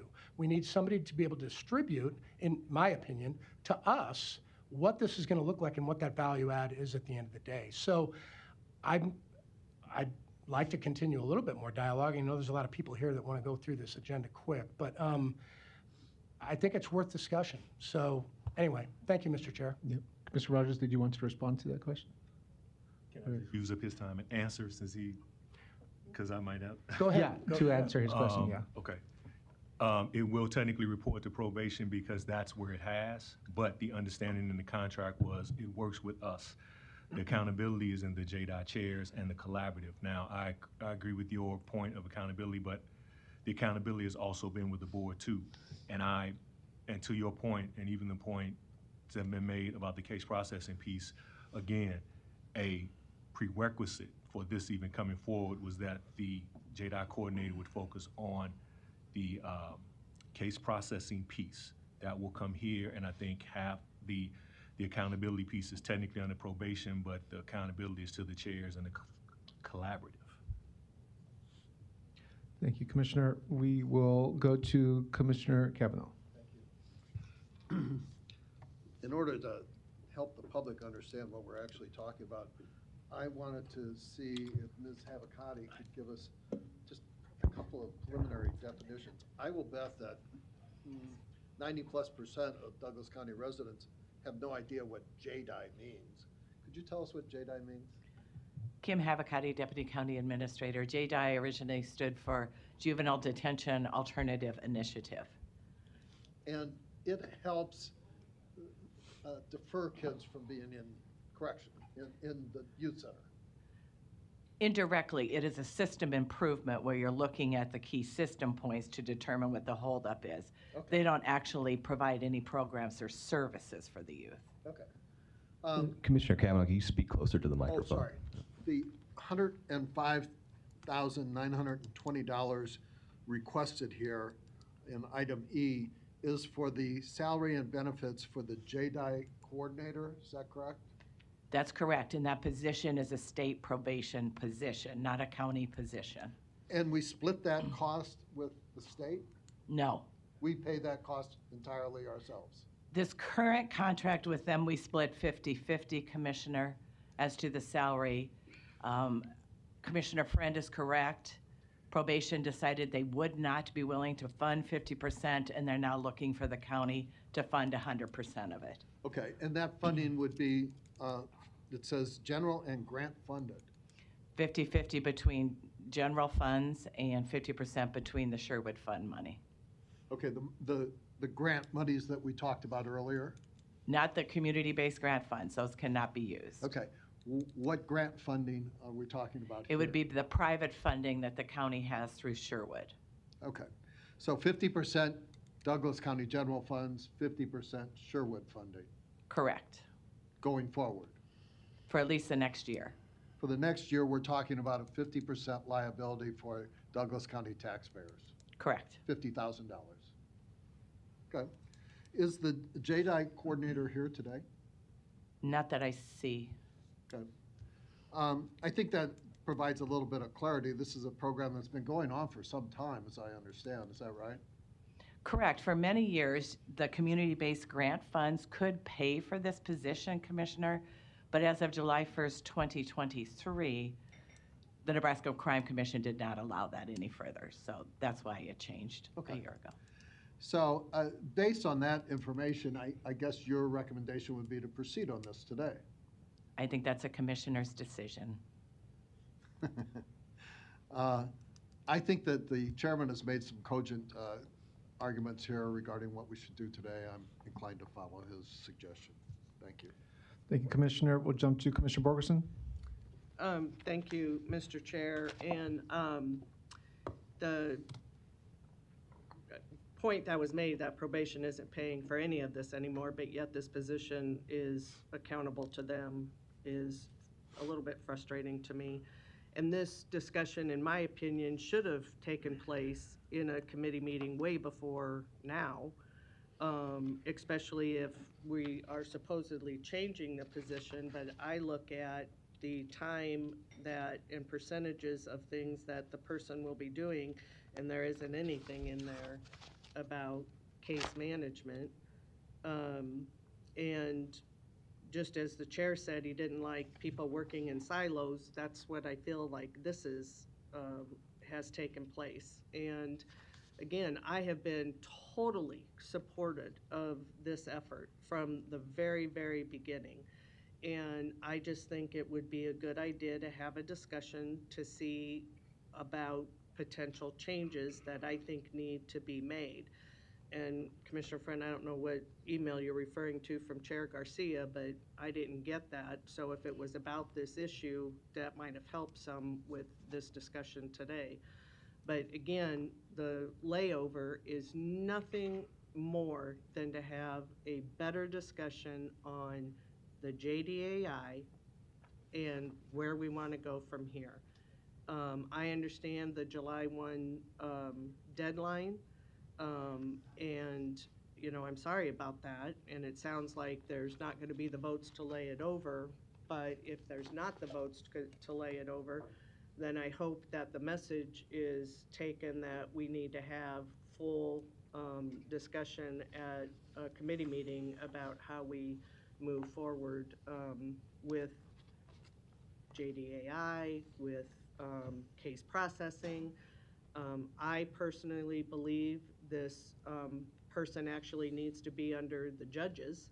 We had a case manager position at one time, and it didn't work because it was our employee. And what most people don't understand is this board has no power or authority over who comes in, how long they stay, where they go, or when they get out. We have none of that. We have absolutely none of that. So we can say all we want to say, do all we want to do, but ultimately we have nothing, no authority whatsoever to do any of this. But we can, especially when it comes to using county tax dollars, we can have a say in what we think that position or case processing should look like. So again, I'm not trying to be an obstructionist. I'm not trying to be negative. Again, I've supported Commissioner Rogers back when he brought this forward and all of these years forward. All I'm asking is for a much fuller and discussion on this position and where we go from here. Ms. Dennis may want to elaborate on that a little bit for me because we have had discussions about this and I think we're thinking on the same page. It's 30 seconds. Well, since 2014, the county has been involved in this. I sent Commissioner Borgeson an email article today that outlines where the position that NE Casey has taken on JDI. I can assure you there is no county that continues to use JDAI. JDAI, as it stands for, is Juvenile Detention Alternative Initiative, and here's what NE Casey has to say about 5 that. seconds. With Casey now engaged in system reform on these refunds, the detention alternative framework has grown imprecise. And I hope that you will listen to NE Casey and not continue the JDAI process. Thank you. Commissioner Rogers. Thank you, Mr. Chair. I want to say I don't take the questioning as anything of delay because we've had these conversations behind, so I understand where the question is coming from. But I do want to confirm a couple of things. I think the JDI resolution, the resolution that was passed by the collaborative last week is the agreement because that's the will of the collaborative, and probation recognizes that. To Commissioner Borgeson's point, technically probation reports to the court, so there's some tie there. And I think that's why we wanted it specifically changed through the resolution for that duty to come. So even though you're keeping the position, the spirit and the intent is everything that I think Commissioner Borgeson talked about and was expressed at the mic to have that person focus in on that. It's key that that person focus in on that because of the access point to the data that person has as a probation employee. that you do not have if it is a county employee. So that's why this was arranged, to have access to that data and bring it up. I can assure everybody that within a year, the accountability part will be there, because the board does have some accountability. I think the situations have been brought to light in several pieces, and I have no problem bringing it to the board, to have the board at certain times exert its will for accountability. As the point says, technically, our power will come from bringing some stuff to light, and I guarantee there are things to be brought to light that we were going to have to make some decisions on, and I hope the board makes that the call, and that we will have the opportunity to push others to make decisions on. So, again, I would ask the board to not lay it over, because there will be ample opportunity in this for the board to have the accountability and everything that's there, and the board will have its chance to exert his will and push others to go where it is, and I welcome that. Thank you. Thank you. Commissioner Friend? Thank you, Mr. Chair. Final quick point. Commissioner Rogers makes a good point, and I appreciate that thought process. So in other words, and I'm not trying to put words in his mouth, he's saying, yeah, we'll have outreach and authority, and we'll be able to shape, the way some of this goes. But unfortunately, and there's a but, unfortunately, that type of accountability that I was talking about earlier is very tough to come by unless you have the specific authority to say, you will go here, you will do this, and then you will report back to me, and you will show me the results. We don't have that authority. To my understanding, we don't have the authority. The authority still falls in the Nebraska Administrative Office of Courts, and the fear, I guess, that I have, and again, well articulated by the chair and Commissioner Rogers, this well-articulated points by them, it's still an unfunded service. We're funding it, but yet, what I don't want to see is 365 days from now, I stand there and go, look, that's $52,000, what did we get? I don't want to be in that position. Now, I respect Commissioner Rogers is saying, Mike and you guys, don't worry, I don't think you'll be in that position. If the state is out, I want the county to manage it. That's my point.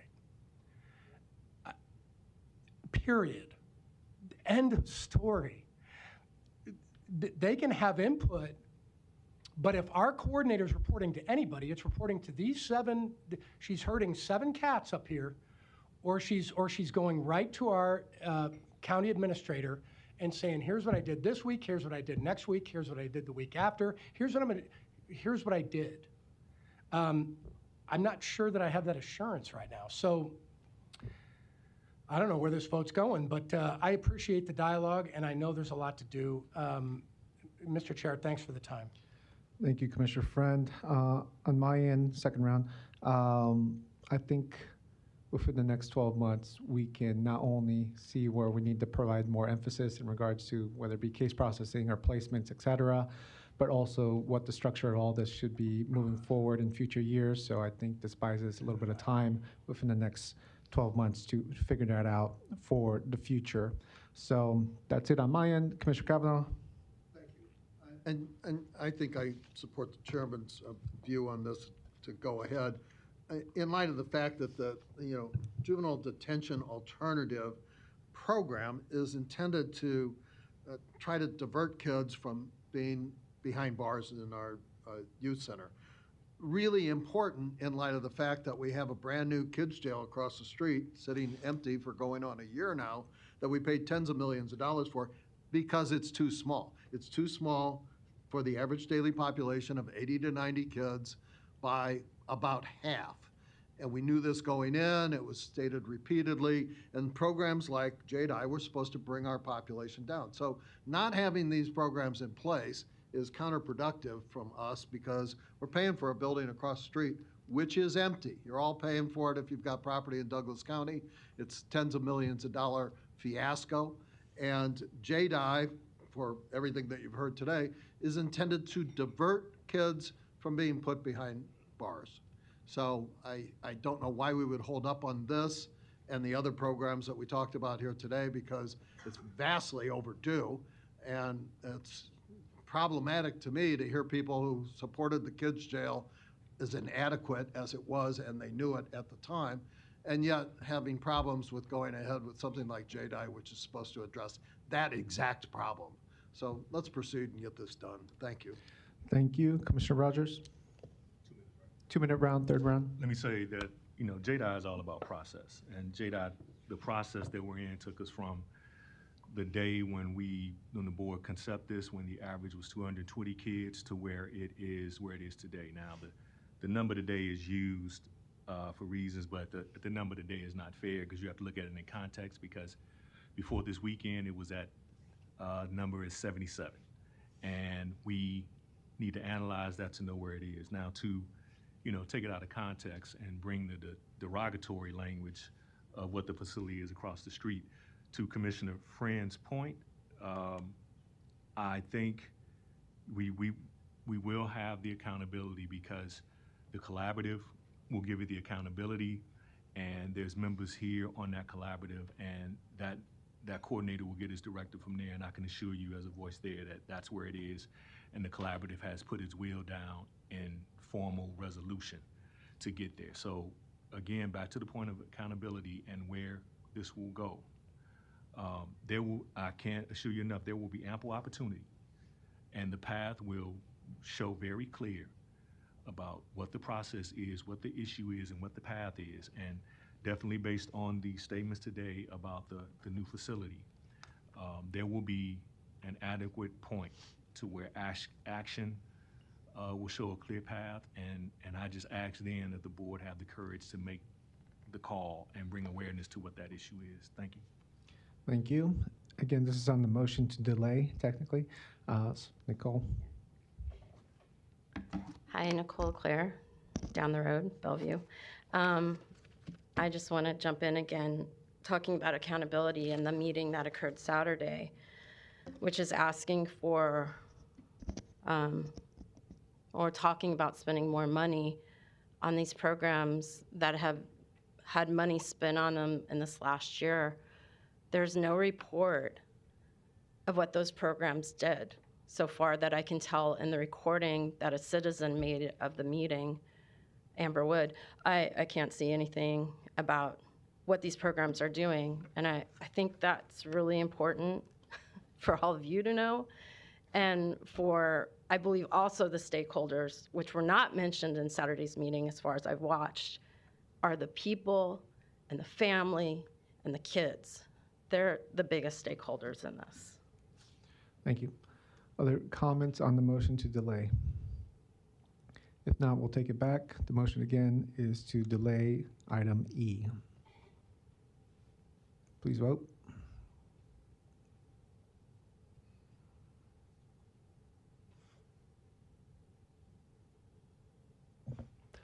Motion fails. Commissioners Borgeson, Boyle, and Friend voting yes. All other commissioners voting no. Motion to approve item E by Commissioner Rogers. Second. Second by Morgan. Please vote.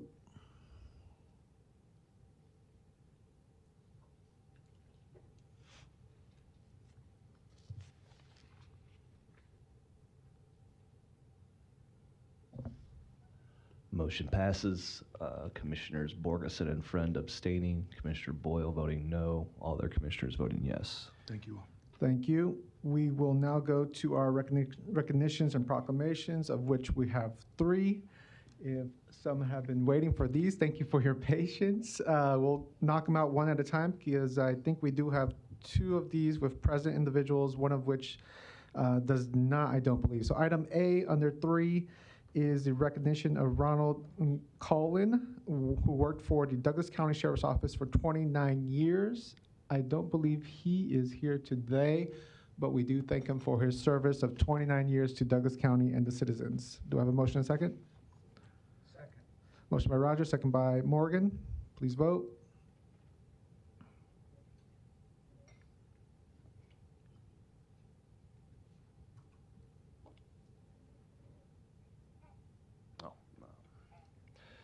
Motion passes 6-0. Commissioner Kavanaugh is absent currently.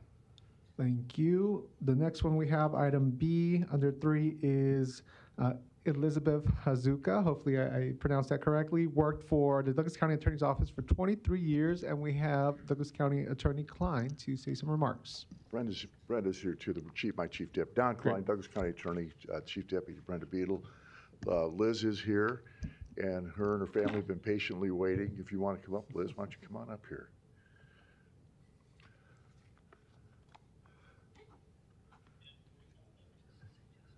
Liz is the epitome, and she is a model public servant for Douglas County.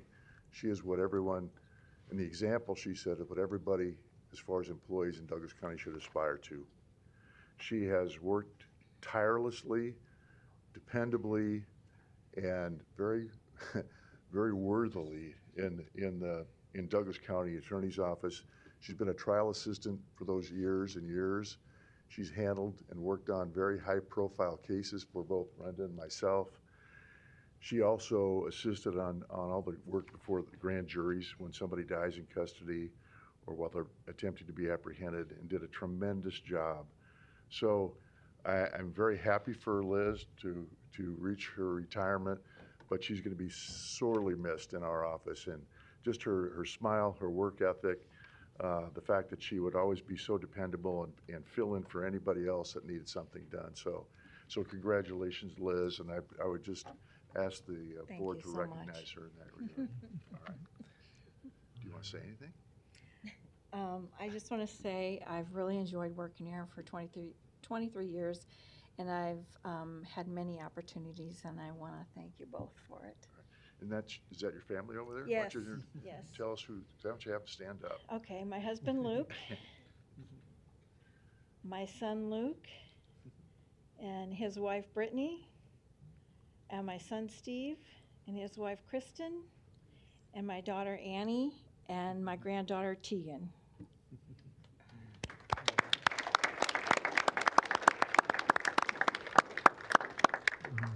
Thank you.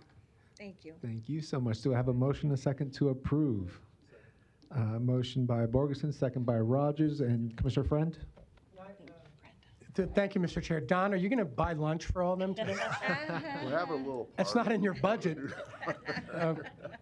Congratulations. Thank you. Congratulations. We're going to vote on that resolution now.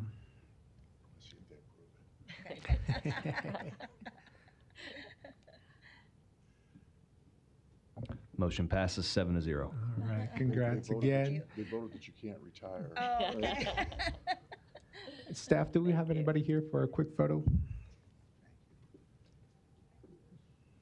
Yeah.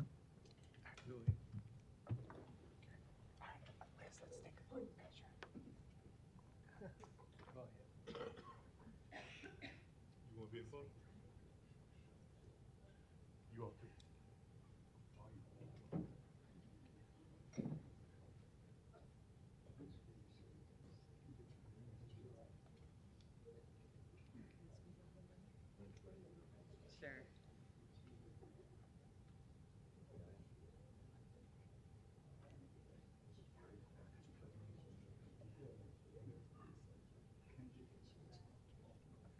Okay, now everyone get tighter, just a little tighter.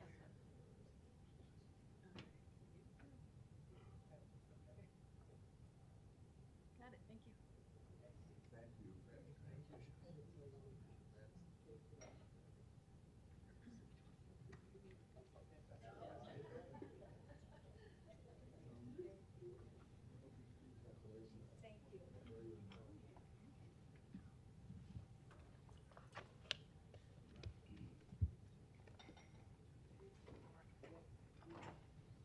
You done?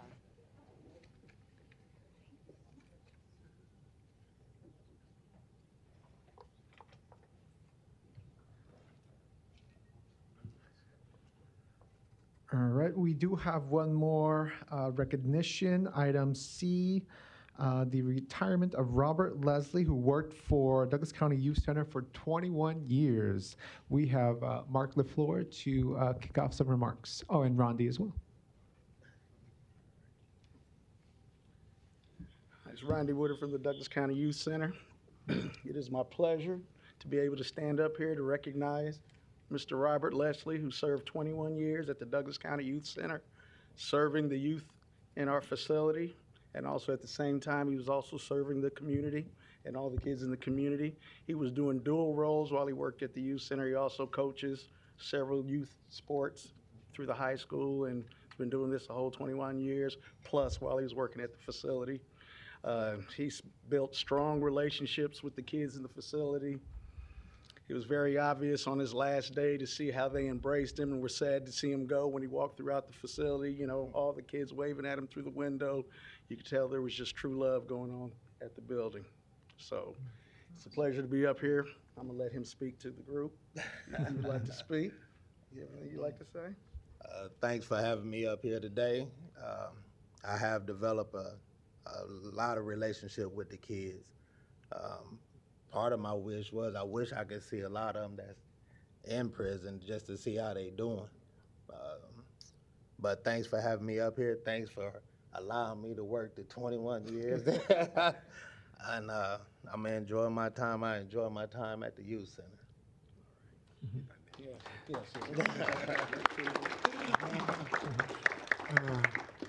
It's really sad to see Robert go, but I just want to share that we actually met over 20 years ago when he was assistant coaching at Central High School when both of my boys were there playing. And over the years, we've coached together basketball, and now we're both at South High School coaching football. So even though he's leaving the youth center, he's always worked with young people, and he's going to continue to do that, and it's to their betterment. So it's really a pleasure to have had all these years with Robert before and now after the youth center as well. So he's really done a wonderful job, and just like to say thank you for all that you've done. Thank you. Thank you so much. Mr. Borgerson? I just want to thank you for your service, and also I think you have some family here as well. That your wife and my wife and my middle child. your middle child. Yeah. Well, thank you for what you've done for our youth at the youth center. It's probably one of the absolute most important things we do as a county is to try to help our kids and families, and you've been a part of that for a number of years, and we thank you. But I also thank the family for sharing you with us to do that, and praise you for continuing that outside of your work and continue coaching, because as we know, that alone makes a big impression on kids and families. And so thank you very much for all you've done. Thank you. All right, thank you so much, Robert. We're going to vote on that resolution. Yes, Commissioner Kavanaugh?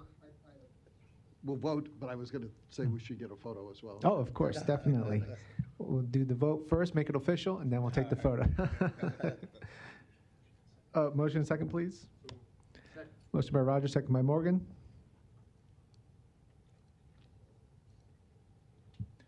Please vote. Oh, I'm sorry.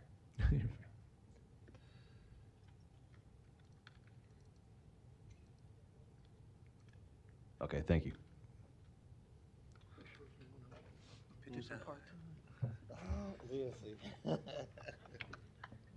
Motion passes 7-0. Thank you. Enjoy your time. I sure will. I've been going west to sweat.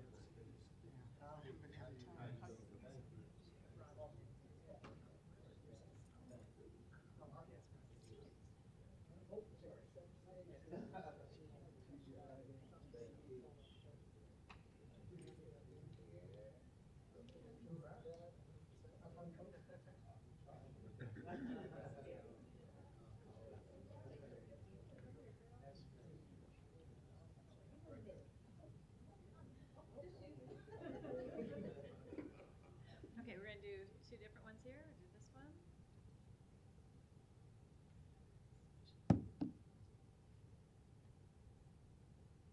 Got it.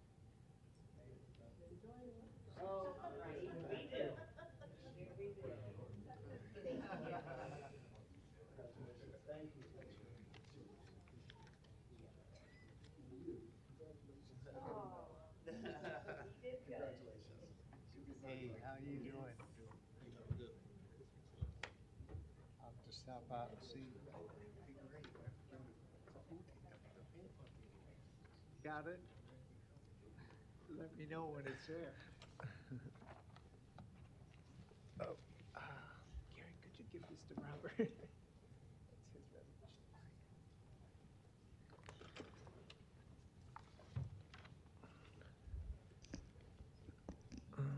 Right, that concludes our recognitions. Let's see. Are you from Community Mental Health Department? Okay. Might hold off just 1 minute on the presentation, which we do want to get to. There might be some individuals waiting for the public hearing, which are usually relatively quick.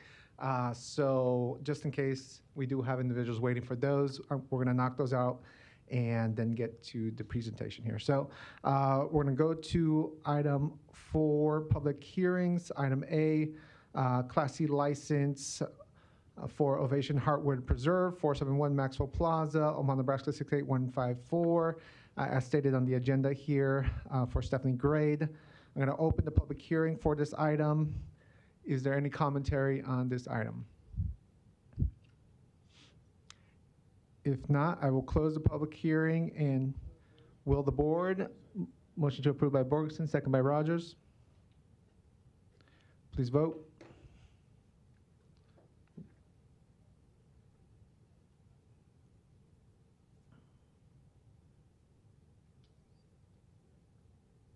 Motion passes 7-0. Thank you. We'll go to public hearing item B, Class C license for Four Seasons Golf Omaha LLC at 19150 Pacific Street, Elkhorn, Nebraska 68022. Manager Craig Metcalf. I will open the public hearing for this item, item B. Is there any commentary on this item? If not, I will close the public hearing. Motion by Borgeson, second by Morgan. Please vote.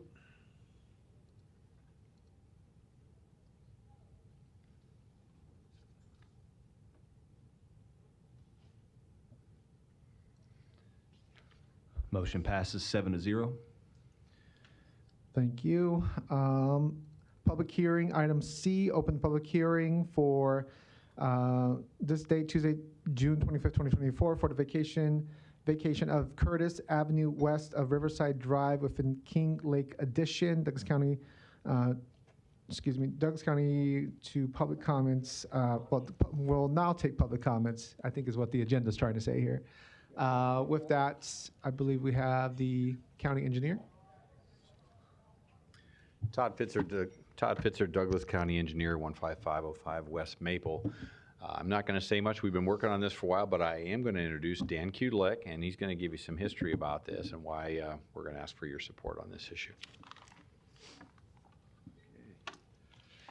Good morning, Commissioners. Dan Kudlick, Douglas County Engineering Manager. We're here this morning to talk about the vacation of Curtis Avenue west of Riverside Drive. I was hoping Don Vinsel indicated he'd be here, but this is in a floodway, so I hope he didn't have any problems with the water out there in the Elkhorn River. That could be why he's not here, actually. Don and his neighbor Lawrence Grunwald have petitioned the county to vacate a short section of Curtis Avenue. Let me see here. I have a few quick displays that give you some visuals, hopefully.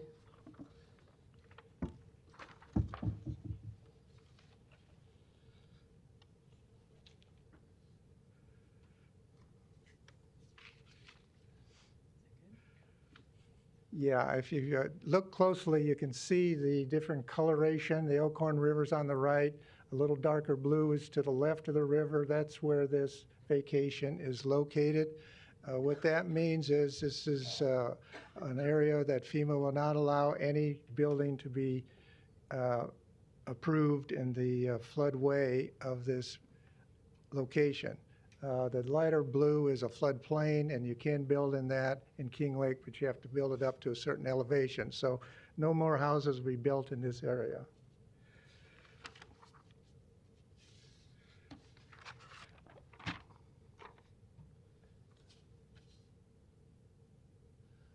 This is a little bit closer view of the area on Curtis Avenue. You can see the Grunwald's property to the south, and Vensel's property is kind of hidden in the trees where that shade is. It's a little cabin. The reason they're asking it to be vacated is because they've been having some issues with vandalism and drug sales and that type of thing on this road. It takes place early in the morning.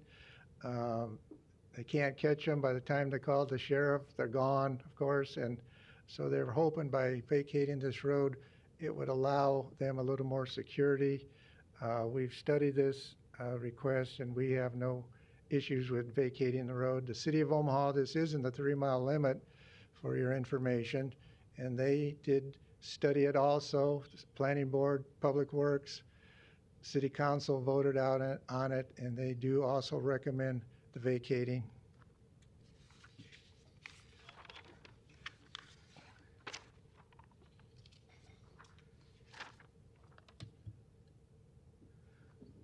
Okay, this is a view of the road that would be vacated. You can see that the property is very well kept up. You know, they mow the grasses around their property and the county roads.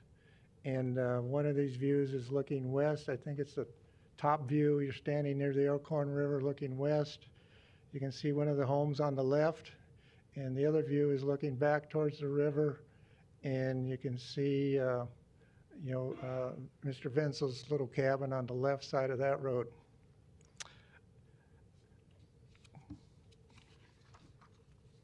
Let's see. Bear with me.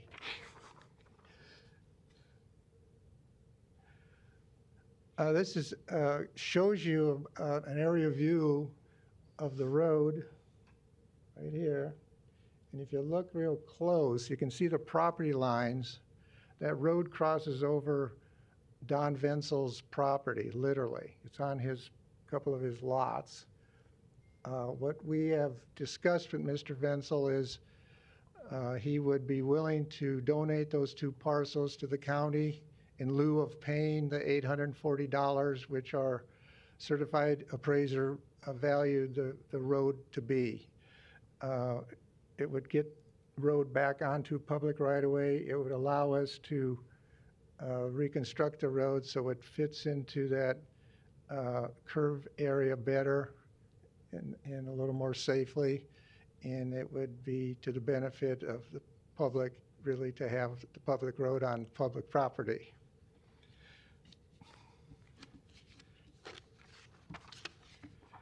And the last one I have here is kind of shows you, do I have it? Oops, it's upside down. It's color-coded to show you the property that Mr. Vensel owns. I believe his coloring is the green and blue colors. He owns quite a few lots out in this area. And Mr. Grunwald is the pinkish colors where his house is. He actually lives there. Mr. Vensel's property are more cabins, but one of them's a pretty nice house actually, but they don't live out there. They live in Omaha. So I guess the point here is that, you know, we have vacated numbers of roads in King Lake over the years, and hasn't really caused any issues with any of the public responsibilities or sheriffs getting in and out and that type of thing, and we think this would fit in with all of those. So we are certainly recommending that the road be vacated. And with that, I'd just be happy to answer any questions. Thank you. Any comments or questions on this item? Commissioner Borgerson? Thank you, Mr. Chair. I just want to say there's a lot of residents out there that have really tried really, really hard to keep up their properties. They have a whole new beautiful entrance, which I'm keeping my fingers crossed that does not get flooded. They have a new sign. It's all landscaped. I mean, they're really doing a lot of work. And so I hope the property we're talking about today, I'm really worried about the flooding, but in general, I hope that they're all safe out there. Yeah. But I support this. Any other comments on this item? Otherwise, I shall close the public hearing. What is the will of the board? Commissioner, Oh. it's Go ahead. Dan Ash, County Clerk. Oh. This action's going to be taken on the next board meeting. July 9th. All right. Thank you. We'll go ahead and follow up on this item on July 9th. So we are, Mr. Kudelecker, Ms. Yurek, we're just leaving the public hearing open, or do we need to close it today? Teresa York, County Attorney's Office. We closed this one. From memory, the statute reads that the action is taken at the next meeting following the public hearing. So we'll close and then we'll have the action on the 9th. Perfect. All right. Very good. Thank you, Commissioners. Thank you. All right. Now we shall go back to that presentation. Impact of Mental Health Diversion Program Expansion. Good morning, Commissioners, and thank you for allowing us the opportunity to speak with you this morning about the county's mental health diversion program and the impact that the expansion has made since fall of 2022. My name is Jana Andrews, and I am the Program Manager for the county's mental health diversion program. I am joined here today by Martha Wharton from the Public Defender's Office and Lindsay Bitsis from the City Prosecutor's Office. I also want to acknowledge that we work closely with the Douglas County Attorney's Office as well. Although this program is run by the Community Mental Health Center, it is greatly supported by all three of those legal entities, along with the Douglas County Department of Corrections. With that being said, I would like to turn it over to Martha and Lindsay for some background on the continued need for programs like mental health diversion. Good morning, Commissioners. Morning. My name is Martha Wharton. I work with the Douglas County Public Defender's Office. As you're aware, our criminal justice system is facing more and more people who suffer from a serious mental illness. I'd like to focus my statistics on those who have a serious mental illness. I don't want to belabor the data that Director Myers already gave you today, but those inmates in the jail suffering from serious mental illness are the ones who have the most difficult time navigating their way through the court system and suffer from the most serious illnesses.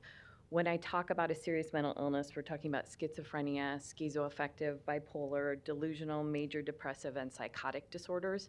So it is a more focused population I'm speaking about when I refer to the statistics I'm talking about today. Just a few numbers that show why this program is really important. Over the last year, each month, the average number of detainees at the jail who suffer from a serious mental illness is around 28%. So that means if we have 1,100 people in the jail, there's more than 300 that are suffering from a serious mental illness.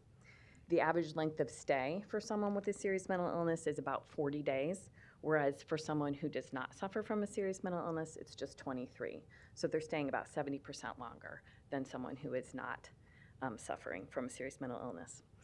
Those suffering from a serious mental illness are also much more likely to be rebooked in the jail within the next 12 months after they get out. It's 57% for those with a serious mental illness, as it's only 37% for someone who does not suffer from a serious mental illness. So they're more likely to come back. And the average length of stay for those waiting to be evaluated and treated for competency is exponentially longer due to the wait times for LRC.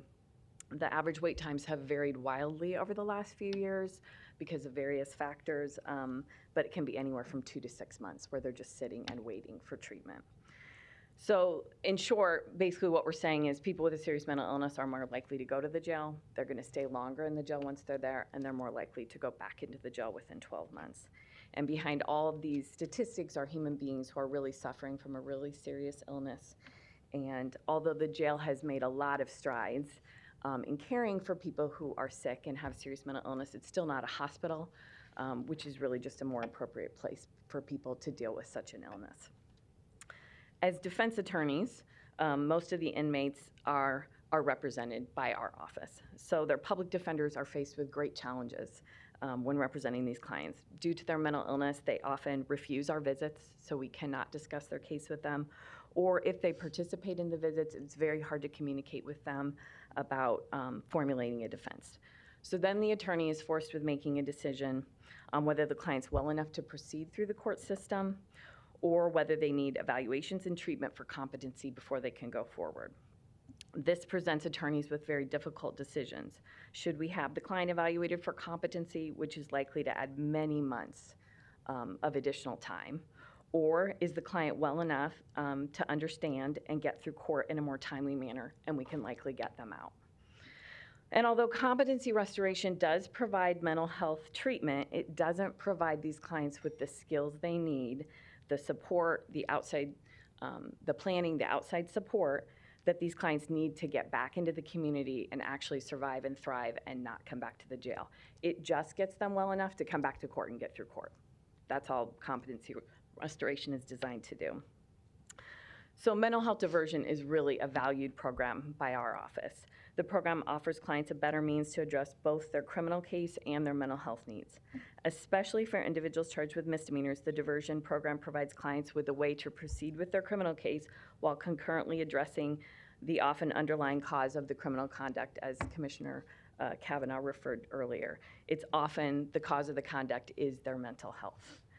And although this program cannot help all those in our system, with a serious mental illness, it's helping more and more people each year due to the expansion of the program, and they are avoiding jail sentences and instead arranging and participating in long-term mental health treatment. The program is not free, so I really would like to thank you for funding this program and funding the expansion of the program. It's allowing it to grow and thrive for many misdemeanor clients and a really greatly expanding number of low-level felony clients, which is a huge stride for us. And although there's certainly a large cost to running this program that I recognize, in the end, I think it is saving money by reducing jail bed days and the recidivism among this population, not to mention the additional costs associated with long drawn-out court cases and multiple law enforcement contacts that this population often has. And the bottom line is I would opine that it's the right thing to do. Good morning. My name is Lindsay Bitzes. I'm an assistant city prosecutor here in Omaha. I've been in this role for nearly 10 years, and I've been the lead prosecutor on our misdemeanor mental health diversion for the past 7 years. In this capacity, I review charges in numerous ways through collaboration with various entities. Jana Andrews will refer individuals to me. Douglas County Corrections will refer individuals. Defense attorneys, most often public defenders, as Martha mentioned, will come to me if they feel their client would benefit from the services. And even we receive referrals from the Omaha Police Department officers as well as mental health co-responders. I get emails from those individuals weekly, from numerous individuals. Most of these people are booked into custody. And when the cases come to me, I review the incident, the individual's criminal history, their available mental health history, such as Board of Mental Health holds and sickness entries. If I review the file and I approve them for the program, I then refer it to Jana and her team. They schedule an individualized screening with the individual participant.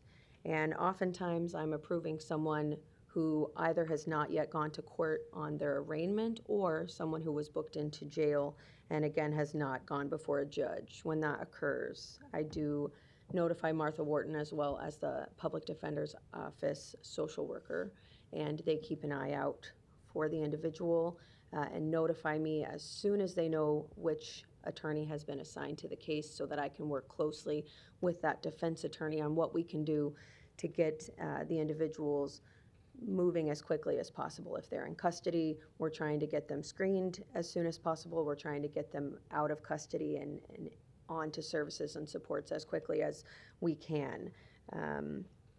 When someone is then accepted, the cases are continued, usually at 90-day periodic checks, and I receive treatment plan updates from Jana Andrews and the team, and the defense attorneys receive those as well. If the individuals are doing what they're supposed to be doing or working their way through the program, we keep continuing that case out, and upon successful completion of their treatment plan, the charges are dismissed.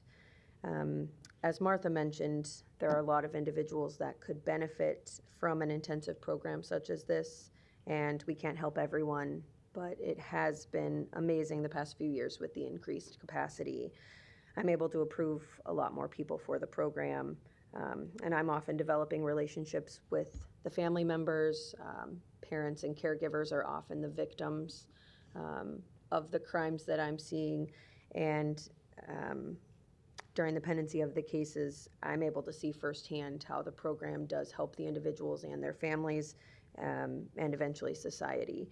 So I cannot overstate how beneficial the collaboration is between the various entities, and I want to thank you for your time and consideration as we continue to assist some of the most vulnerable in our community. Thank you, Lindsay and Martha. Commissioners, as you may be aware, mental health diversion was started in 2006 by grant funding. In 2009, the program was identified as a viable program and has been paid for with county funds ever since. So it's been a longstanding program. Mental health diversion started with just 3 staff members in 2006, a program manager and 2 case managers. Due to shown success of the program, in 2014, we were able to bring on an additional case manager. And then due to the support of this board, in 2022, we were approved to hire 2 more case managers, which had a significant impact on the number of individuals our program has been able to serve. So currently, our program has 5 case managers and myself as the program manager.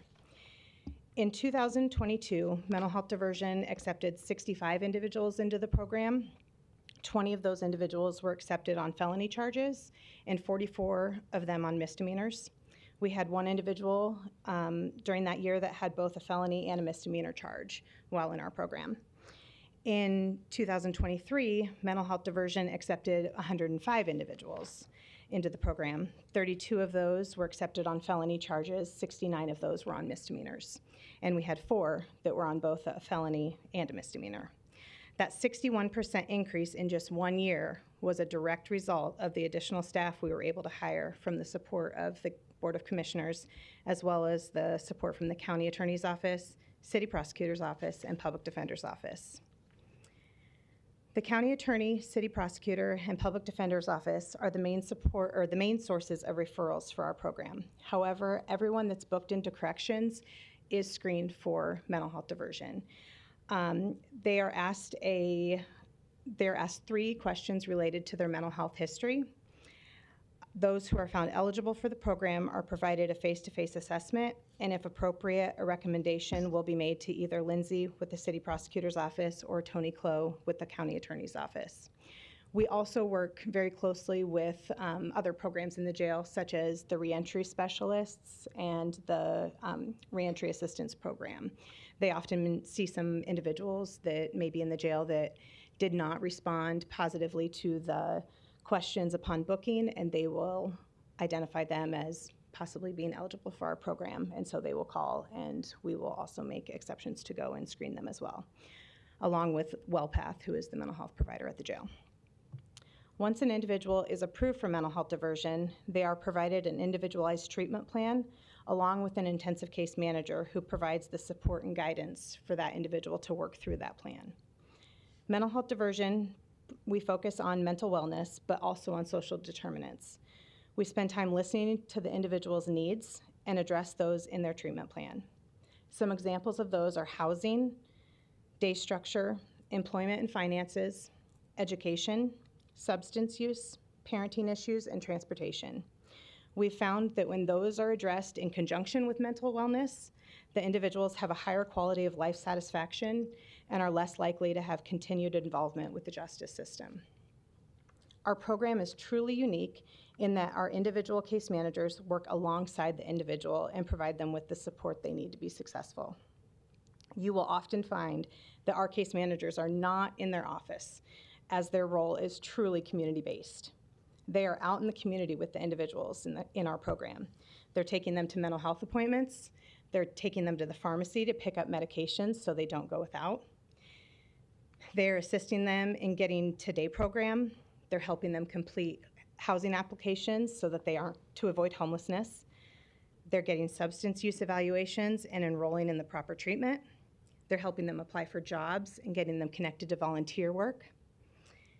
Our case managers go into the individuals' homes. They meet with them in the hospitals. They go into the homeless shelters. Wherever they are, the case managers will be there. We do not let an individual's lack of transportation limit their ability to be successful in our program. Our case managers also spend a great deal of time helping participants identify and strengthen their own support system.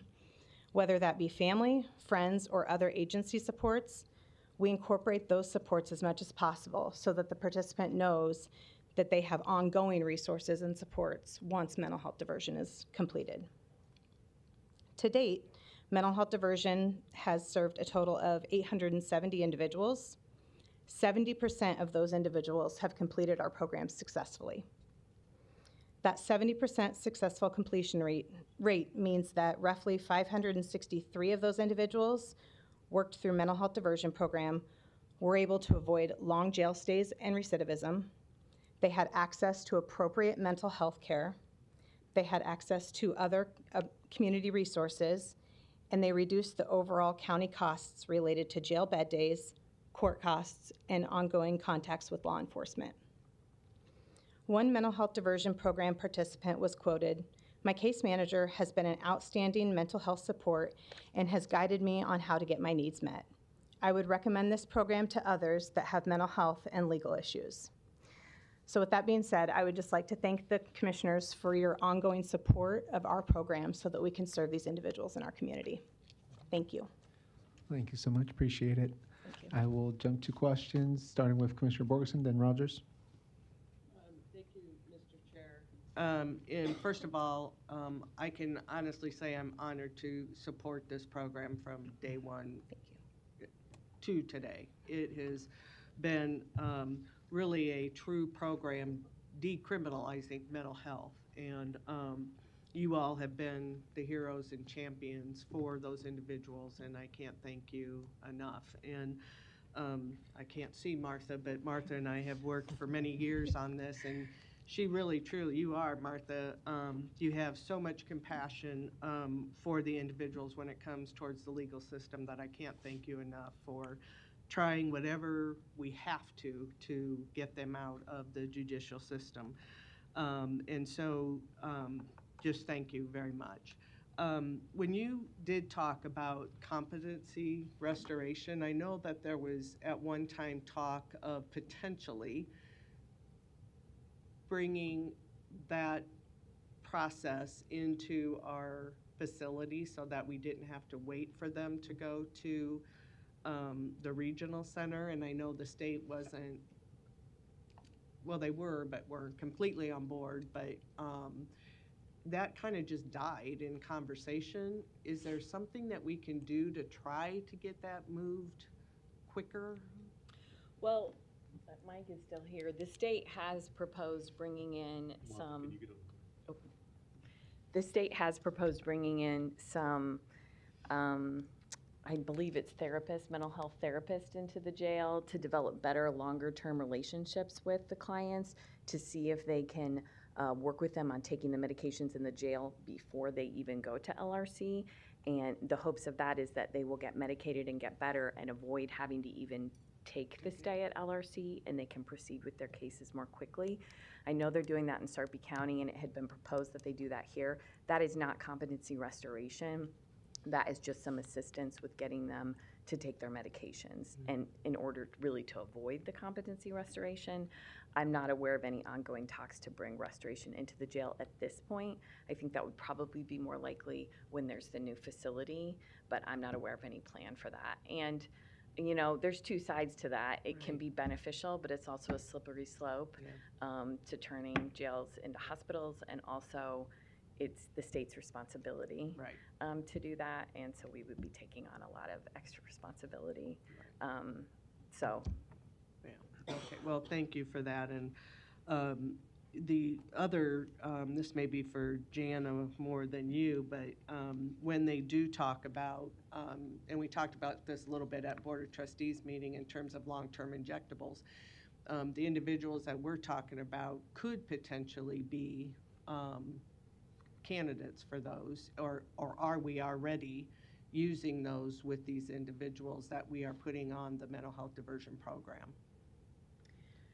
Some of the times we will find that the individuals that are in our program have already been on a long-term injectable, and so if they have had that from their outside provider, we do help coordinate their outpatient provider with WellPath in the jail so that they can continue that.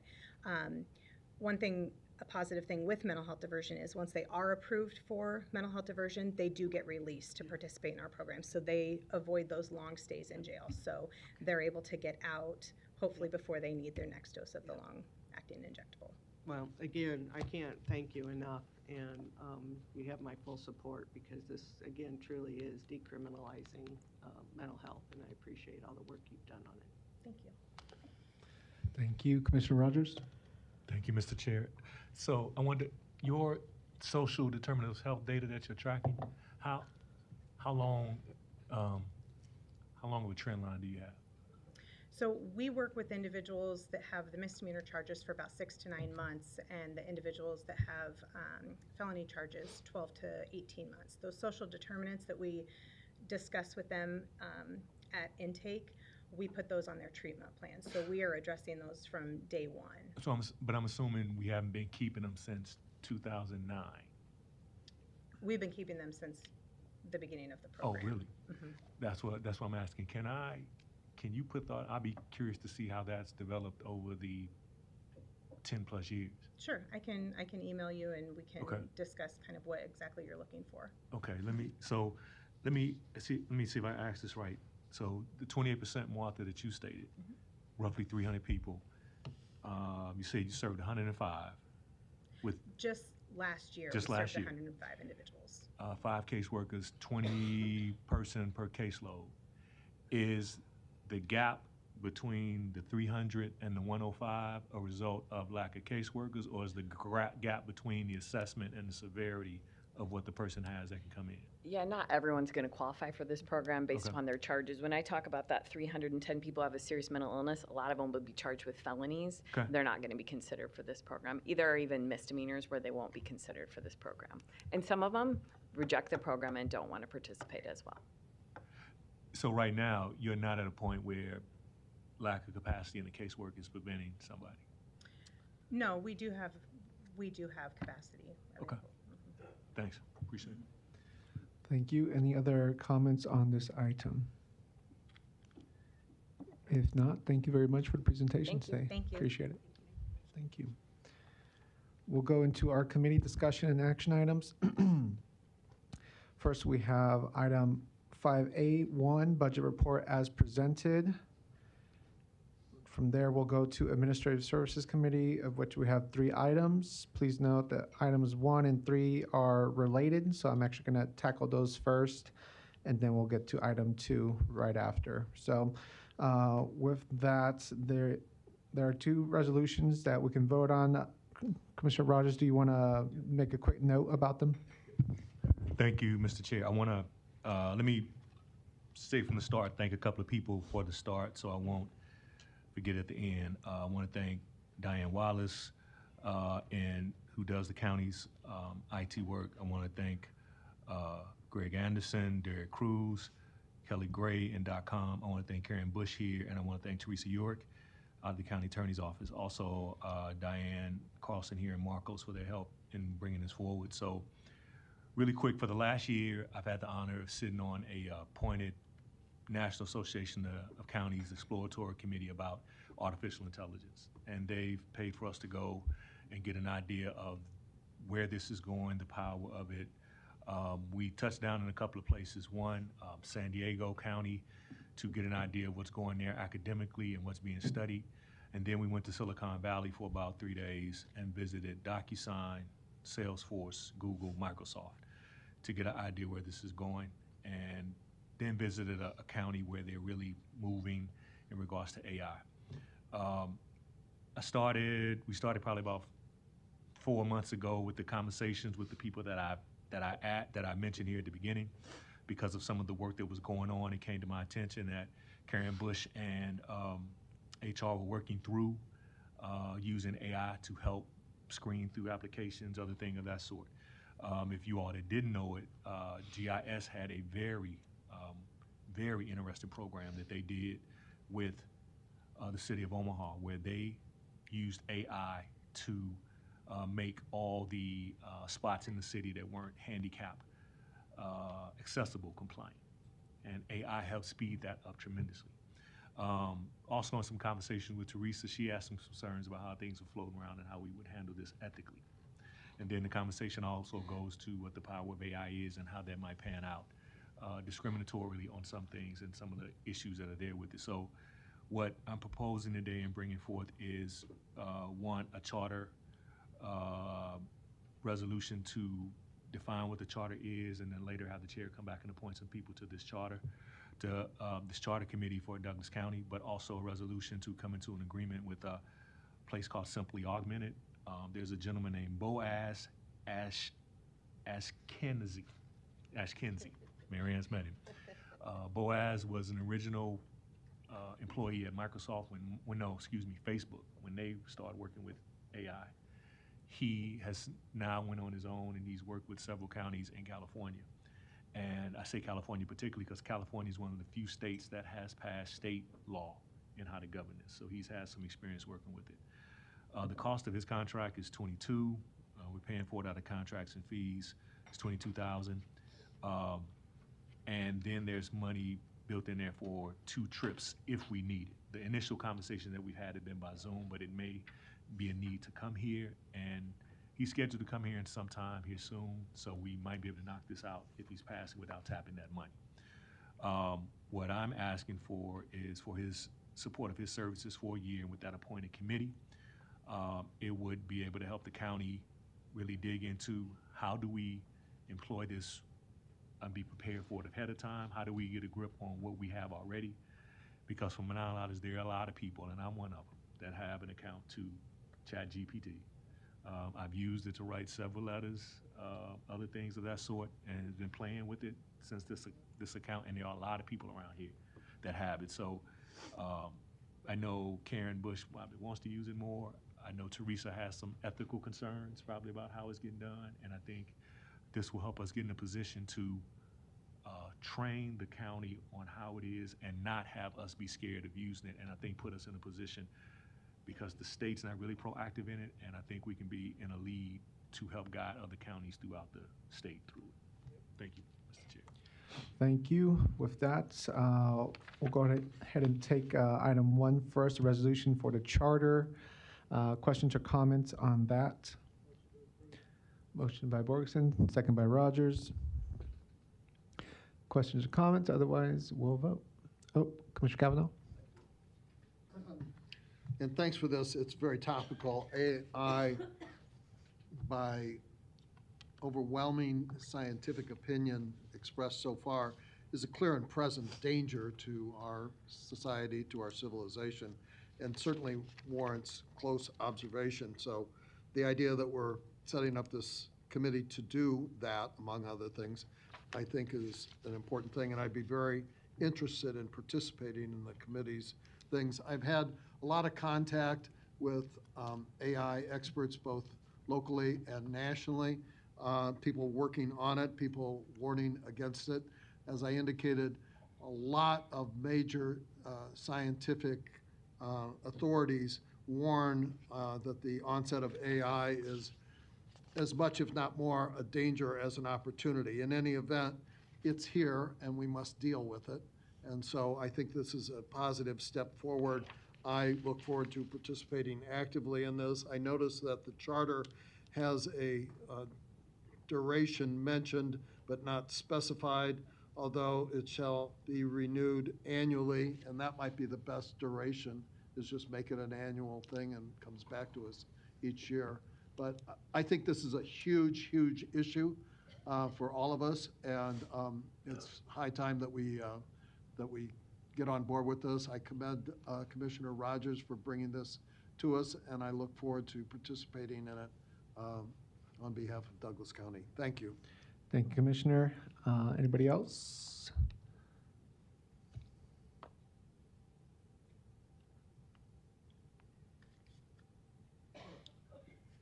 Larry Storr, 5015 Lafayette Avenue, Omaha, 68132. Thank you, Jim. This is a huge, huge issue. I'm 81 years old. I grew up in a different time, of course, but I spent a lot of time reading and going to school, college, and listening to late night radio. I was a fan of Aldous Huxley and Brave New World. 1984, the movie Soylent Green, and one other similar, what do they call them, utopian things that a lot of people say, oh, there's no truth to it. We're finding out there is truth to it. We can't believe anything anymore because of artificial intelligence, for example. We don't even know if that's our real president of the United States on the screen. I was looking at something the other day, a card, the picture of this guy, and all of a sudden it starts talking to me. I thought, oh boy, what they can do with that. What they can do with what I'm saying right now. And I'll end with this. That right back there is an example. I don't know why you don't use it, but the city council does. And I suppose that that's a direct live broadcast to what goes on here.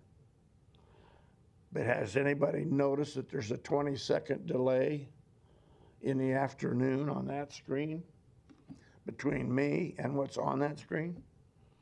You hear me say this 20 seconds from now. What does that allow you to do, or the city council will say? It allows you to alter what was said or heard at these meetings. Those are, laugh all you want. That's got to get stopped. Down at the legislature, LB 1390 is all about me being a deep fake, because I might question you about the elections. Well, they might call me, charge me with the thing for harassing you right here today.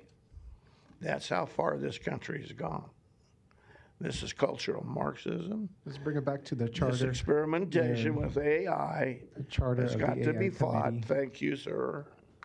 Thank you, Larry. All right, any other comments on this item? Yes, Commissioner Rogers. I just want to state for a point of fact, just if anybody may be naive to it, if there's a delay back there in the screen, it's the pace of the stream, and the stream pace comes late. It has nothing to do with AI and augmentation of the stream. I just want the public to know that. Anytime you stream, if you all have YouTube TV, you will notice the paces will be different, and it's just the rate of the bandwidth and the stream that comes through. Thank you. Thank you. We'll go ahead and vote.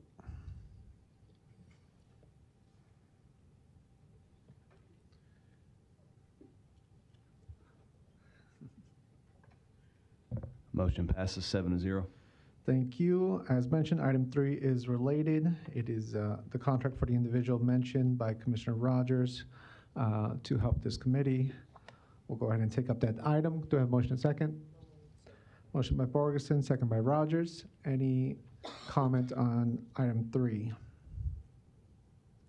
If not, we'll vote.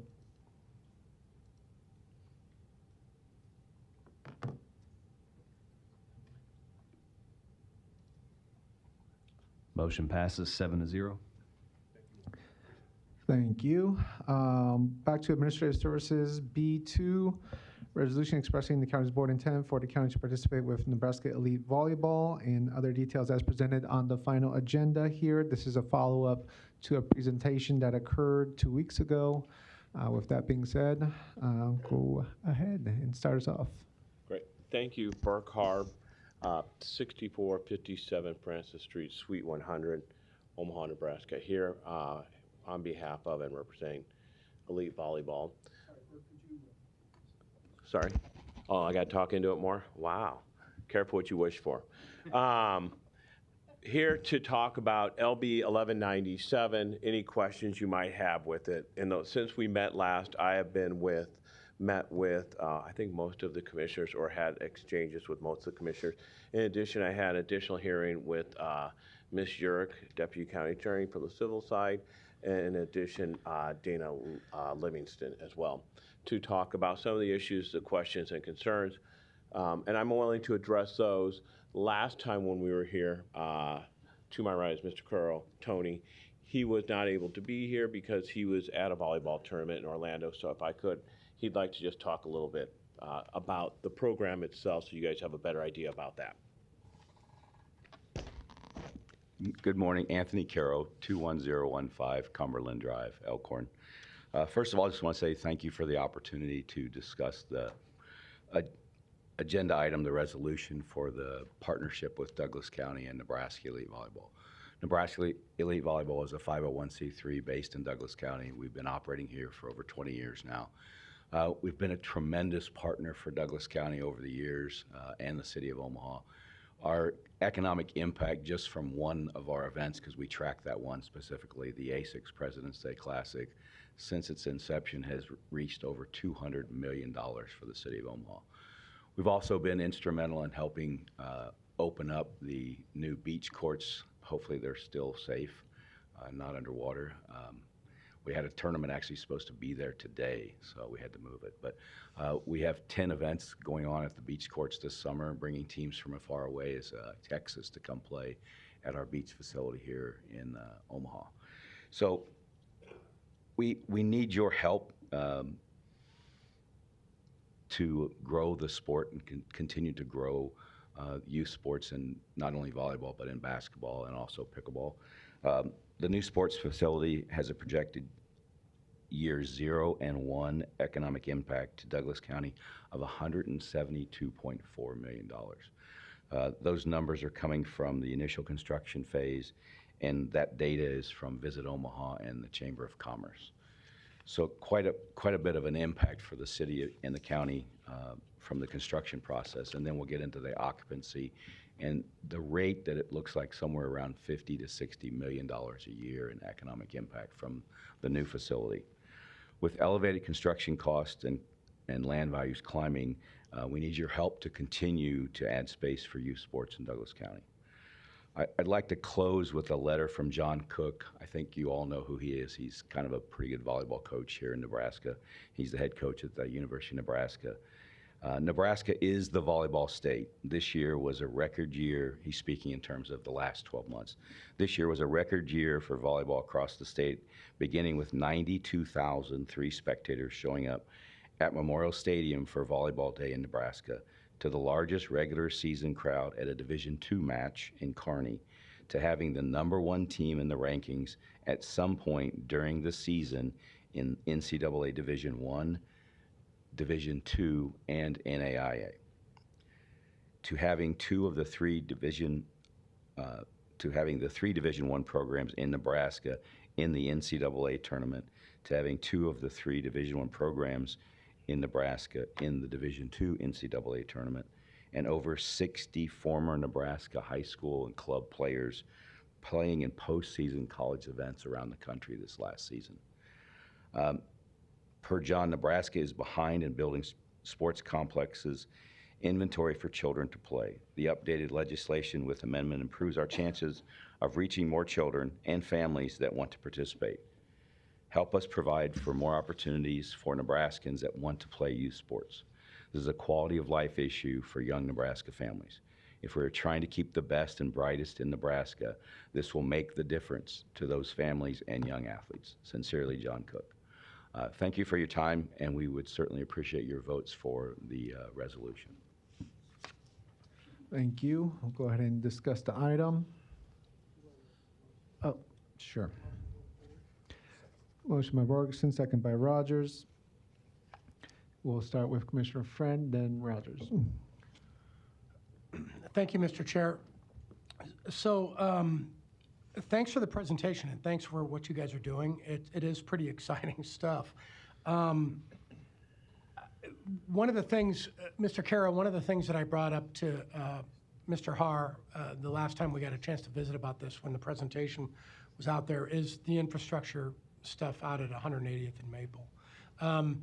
Obviously, with the Costco, there were months of the city went through its gyrations, and the HOA and a lot of neighborhood organizations went, "Whoa, what? There's a Costco going in." I guess my question is, city zoning has to be changed, from what I understand. We talked about that, but the zoning timeframes are not going to affect the turnback, right? So if something like this passes, I mean, this is for either of you. If something like this passes, the timing of zoning approval will not affect your No, our developer has been working at the same time as we've been working with this process to make sure we had everything covered. The zoning is correct for what we're going to put up. It's zone, it's in a commercial property. It is doesn't have now. to be changed. Okay. What we have to do is make sure the building design fits that. So those are some of the cost requirements that are going to be met through the building design and process. But we have all that covered, and it does not have any impact on this fund in this process. Gotcha. So in theory, a lot of people that live out there, especially HOA directors, and when they have HOA meetings, they understand they should, or they've been informed that something big could actually happen here. They already know it. But has there been a marketing strategy? Have you sat down with the HOAs and neighbors communicating, hey, guess what? It's not just Costco anymore. Now the traffic is going to increase again more. No, right? no, that has not happened just because we're trying to get through the steps by step of this Gotcha. process, and that will be part of the next process. The next step in this process is to make sure that everyone in the area is aware of what's going to be happening. I mean, in addition to our facility, there would be the Fleet Farm going in next door on the other side, and they've already purchased that land, but I think their construction timeline is about 2 years down the road right now. So. Yeah, good info, because you don't just get the calls, we'll get them too. I mean, like, what's going in here? Like the Chick-fil-A at 100 and wherever that's going in, 156. No, I didn't heard about that 3 weeks ago. You won't have to worry about a call about parking, right. because the city's going to making us put in 975 parking spots. Okay. So it'll be a very large parking lot. Do you guys, and it may be a question for Ms. Yorick, but does state statute require the 10-year lease? That we have a 10-year lease? Yeah, like the contract you're offering up is a 10-year lease.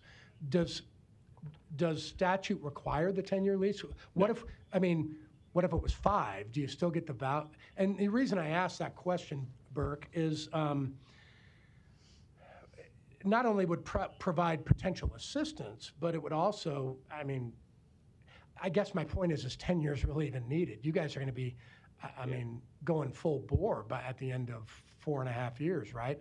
Getting Hopefully. turn back tax money and going, and then you don't have to have the county as a partner anymore.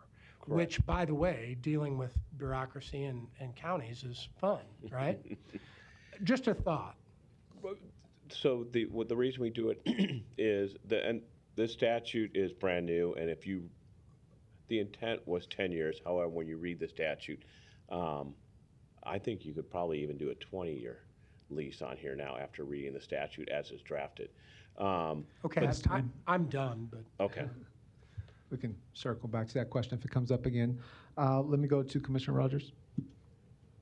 So, I just want to make sure today, in reading through some information that was done to us today, you need to do this to get the timeline to qualify. We still have room to negotiate all the concerns, other things that. Correct. Okay. Correct. And if at some point the county turns around and says, you know what, we don't like the terms of this, we understand that, and we can renegotiate everything. If at some point the county wants to walk away, we understand that too. But yeah, just for record, today is getting us in qualification. This is to start the clock so we can get qualified, so we can get the sales tax. Okay, thanks. Commissioner Boyle.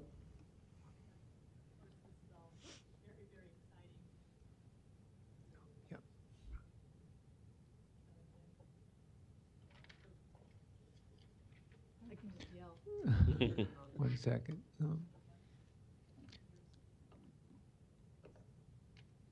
We'll restart the clock. There we go. No, the idea of this project is actually really, of course, very, very exciting. And knowing the prevalence of youth sports is not just in Nebraska but in the country is fantastic. And especially things like volleyball. And to be honest with you, I like it when it's like all genders can play the game instead of just sticking to things like football and baseball. So I appreciate that as a girl growing up playing sports. I will also say that the great idea, love the idea of putting forth the application. At the same time, it always boils down to what the bottom line is. And as a county, as those who are trying to protect taxpayer money, the biggest things at the end of the day that we will want to address is ensuring that operational costs will not shift to the county, and liability-wise, the minimizing risk to the county is, those are priorities. So we never want to see having to raise property taxes in our general fund or whatever the case may be in order to fund this type of project. So any assurances we can get or anything you have to say about that is just making the case better. Thank you. Yeah, and we will work to make sure that that does happen. As a matter of fact, today in the resolution with Siena Francis, there is some language I would like to cut and paste about debt liability, wherein Siena Francis agrees to take that on. And I think we can use the same language. We would get insurance for the amount that the county is liable under the Tort Liability Act. Thank you. All right, we'll jump to Commissioner Morgan. I think Commissioner Boyle made some good points. The other thing I'd like to suggest is do talk to the HOAs, your neighbors there. I think that's really important as we go along. And the other thing that kind of concerns me is I think we have to say we're using it in the daytime hours, 9 to early afternoon or something like that. I want to be sure I work with Teresa Urick, all of us, to be sure we can comply in how we're going to use that and not just have it be something we said, but we're not doing it. Right. Yes. So those will be points down the road, but I think for today, I'm in favor of supporting what you're doing because you need this to meet your timeline. And I have been in contact with The Bridge, which is a nonprofit that was originally started through Douglas County, to see if there are ways we can work with them as well to ensure that that facility is properly used. Okay. And we can work with Ms. Havacati as well. Okay, thank you both. Thank you. Commissioner Borgerson? No. Oh, you turned it off? Okay, my bad. I'll take a quick round here.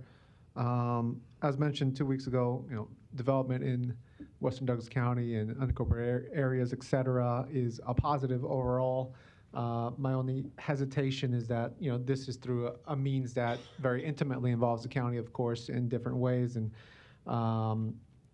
obviously the statute allows for this opportunity, though with some provisions attached, such as the county having sufficient operational control of the facility to meet the government use requirement. Could you remind us how we will have sufficient operational control of the facility and government use? Yeah, great question. So you will have control. We will give you control of that building, and then you are allowed to contract that to a third party. So we'll have a lease. Your operational control is by having that lease and paying for that lease. We are working with Tyler Mullen, as you guys are aware. I haven't contacted him yet. I want to make sure that but we are more than willing to reach out to him as requested by the Mr. Urick to get an opinion about operational control to ensure that we do in fact follow the statute. Mm-hmm. But the operational control comes from the fact that you're leasing it, you have control over it, then you subcontract that to a third party, similar to, again, what you did earlier today, where you're subcontracting with Siena Francis to provide a service. Mm-hmm. You're just having a third party provide that service. And could you remind us what that looks like as far as like operational hours and services being provided in theory by the county? Yeah, that's a great question. And again, this is a contract, so it's a private law, so that still has to be yet to be negotiated. Ideally, it'd be something from 6 in the morning till 2 in the afternoon, where the facility would be available to Douglas County citizens and or organizations for approved purposes by the county, whatever that may be, or whatever we agree are the approved purposes ahead of time in the contract. So, for instance, we don't want to have graffiti art going on in there. But obviously, courts being open and available for basketball, pickleball, organized activities through nonprofits, those would be what we'd be looking for. But again, we'd be working with the county to come up with something that's agreeable to both parties. Mm-hmm, mm-hmm. Okay. Do we have any idea what such a subcontract could look like for us to do that?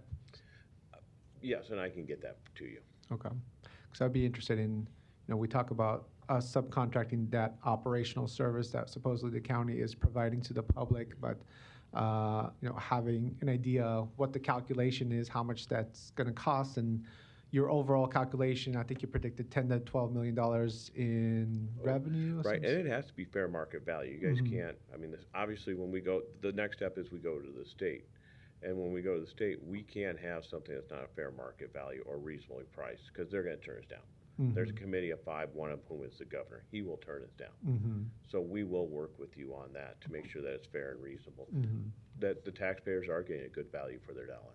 Yeah. So I'm just curious what that looks like as far as cost. 'Cause in theory, we're leasing the space for a certain amount of hours. In theory, we're subcontracting services for the public as well. So all of which the county is paying for under the structure. So I'm just curious what that looks like and fleshing that out a little bit, and the liability that comes with the county providing such services. And if anything happens, as far as like somebody spraining an ankle or something like that, and the county being sued, I know you're willing to take on the liability and put that in provisions in the contract, but it doesn't stop people from naming us in the lawsuit and us having to be involved, right? So those are some hesitations that I have, but I'm gonna probably circle back around and take it to the next commissioner here. Senator Chambers did sue God, so anyone can Indeed, get he sued. did. Commissioner Kavanaugh. Thank you. And thanks for this presentation. We appreciate the information. I guess I have a question for our county attorney regarding this. And real simply, under this resolution, what binding legal obligations do we have money-wise if we pass this? Tracy, your county attorney's office. So for this resolution, I would say there aren't any county monies being committed by this resolution, but you are committing to do the joint application and to move forward with the process. Okay. And does the statute involved here have a July 1st deadline for these applications to be submitted? Not exactly. It has more to do with, and I'm going to let Bert, I'm going to answer and then I'm going to defer to Mr. Har. It has more to do with which retailers in the surrounding circumference that you're allowed to loop in, and I'll let Bert take it from there. Yeah, so it's a little unique, and so what we have to do is we Could have you- to. I'm Sorry, sorry. again, my bad. That's okay. Sorry. The statute requires that there be a public application or an intent, and that's what this resolution is. So what we get is the increase in sales tax. And the increase in sales tax here is the Costco. So we have to say that we are intending to partner so that we can collect or capture the state sales tax from the new Costco there. So that's why that new Costco originally was scheduled to open July 1. Due to the weather, it looks like, according to the paper, and I gotta believe it's accurate, I have no reason not to, the date's been moved back to July 18th, but we would like to get it done by today if we could. Okay. can I And we've add had these discussions before because it's an interesting concept to me to include Douglas County in some form of sales tax revenue. This is a first for us, and I appreciate you bringing this idea to us. I don't know if we have a hard idea of, in terms of that kind of revenue, what's in it for Douglas County? Do we have a ballpark of what we could realize from a revenue point of view? Sure. So there are a couple of things that's in it for Douglas County. First of all, the citizens get a use of this facility. There are different ways that you can go after this turn back tax. If we go to the vote of the people, absolutely, the citizens don't get that right to have the use of the facilities from 6 a.m. to 2 o'clock. So that's a big use, and there aren't a lot of facilities out in western Douglas County as of yet. So that's one benefit to Douglas County. Second benefit to Douglas County by doing this is we now can have more tournaments, and we can have more in Nebraska, in Douglas County, more beds and heads, right? More money for the Visitor Improvement Bureau, more money for sales tax. If we decide, at some point, an increased property taxes is a third venue. Now, what directly Douglas County administration gets is a different story, and that's something that's negotiated between the board through the county attorney and ourselves. There's an administrative fee. We understand there's a cost to processing this for us, and so we are more than willing to reimburse the county. And then the final is we want people to appreciate it, the facility when they're there. When you have something for free, it isn't always appreciated as much. So there'd be an admission fee, right? And we can work with the county on how that admission fee is distributed to the county and to the non. Just to circle back on what Douglas County nets in revenue, I believe the technical answer is zero. We're not allowed to net any profit from the sales tax. It has to go back to the arena and the sporting facility and the promotion of such. The administrative fee is in play, of course, as mentioned, though for me it's a balance of the burden that we put on staff versus getting their hours covered for that burden. So I'm not sure if there's been any analysis. I'm assuming no, as far as like how many hours our staff would have to dedicate to this in regards to the legal side, the financial side, whatever the case may be. So I'm not sure how that weighs out, but I do have concern about putting that on our staff to oversee. On top of the liability mentioned previously as far as being named on cases and whatnot. But you had mentioned, aside from the administrative fee, you had mentioned an admissions fee. Can you touch base on that real quick? Yeah. Per the last meeting, the conversation was how do we track the people that are using the facility during the time that Douglas County is operating it. And what we intend to do and what we can do is we would actually charge a drop-in fee, which is okay by the statutes. And that drop-in fee would be administered by the management company, and then those fees would come back to you less their cost fee. So similar to how Ticketmaster, even though that's probably a bad word in some cases, it's how Ticketmaster takes $1 per ticket for everything they sell at CHI. That would be the similar thing. So if we're charging a $5 drop-in fee, which is kind of what we had discussed, that Douglas County would get $4 of that. We would keep $1 for the administration of collecting that and having payroll and staff there. Thank you. And I'll circle back to our own legal counsel, Teresa. I know her team worked on some of this. As far as an admissions fee versus the statute stating that we can't net any actual profit, would the admissions fee, at least under your understanding, have to circle back to the promotion of this endeavor? Or how would an admissions fee actually come back to the county, if at all? Tracy York County Attorney's Office. So this was something that we spoke with Mr. Har about, and I can't give you a full answer yet, but it was something we wanted to explore for multiple reasons. One, it'll be more efficient for the facility if there's a reservation fee, so that if you're reserving a court, that you don't just not show up. It also has, so there's some benefits to just administration. So we didn't talk about having very high fees, but I can't give you a direct answer, but that was something we were going to look at legally and see if we could have some sort of small or nominal fee for folks who are going to use it, and then what could we do with that as a possible revenue generator. Okay, so needs further legal analysis then. Yeah, okay. If kind of where I'm at right now is that, if my Western Douglas County colleagues, two specifically, are in favor of this, I don't want to necessarily be a contrarian, though I do have my reservations as mentioned. So I think for now I probably will be abstaining just because of being a little bit torn in between, and we'll see how we proceed collectively as a board. So with that, Commissioner Kavanaugh. Thank you. I presume this will come back to us again for a final vote on an actual document that will. I would assume it would come back on approval of that contract that we talked about. Correct. Okay, but the application to the state will go forward based on this resolution? Correct, yeah. But again, it'd have to have sign off from the county attorney, and I'm sure I know she takes her lead from you guys. Okay. So if someone has issues or concerns, you can contact myself or Ms. Yurick. Right. So the county attorney, I think, has looked into some of the liabilities and duties that Douglas County would assume. I don't know if that's based on this resolution or ultimate final agreement, but could you address that for us, please? Sure, I would anticipate, Tracy York County Attorney's Office. I would anticipate the lease would come back, and there's a statute in the County Purchasing Act that requires leases to be looked at by the County Attorney's Office, so we'd be involved in that. And then the lease would set out the duties, responsibilities, and obligations of both parties.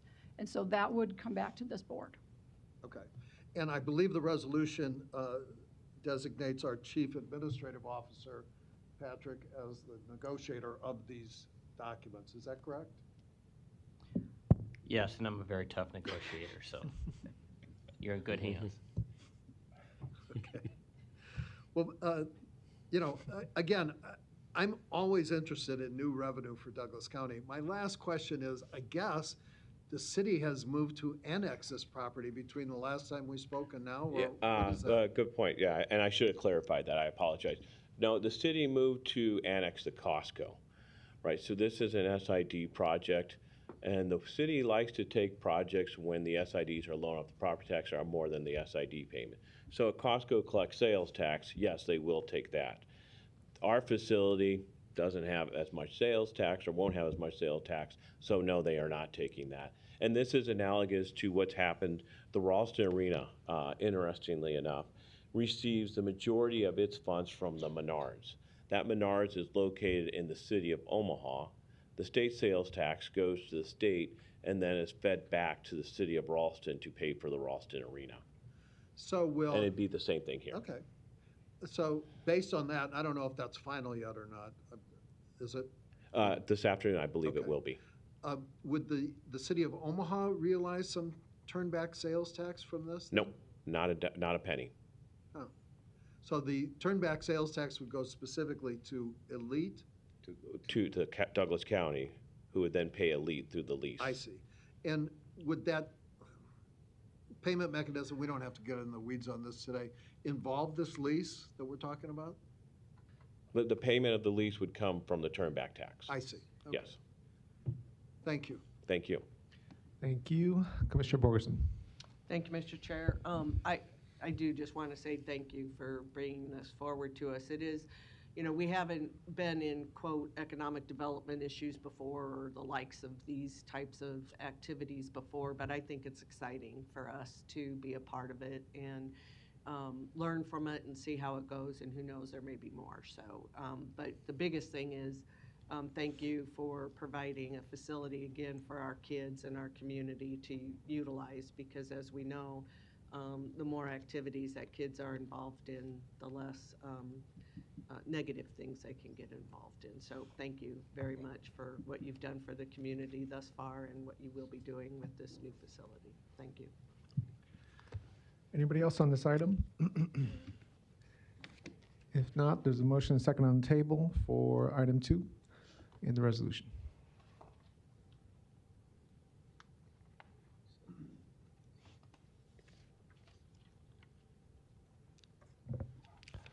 Motion passes. Commissioner Garcia abstaining, other commissioners voting yes. Thank you very much. We'll move on to Community Services Committee.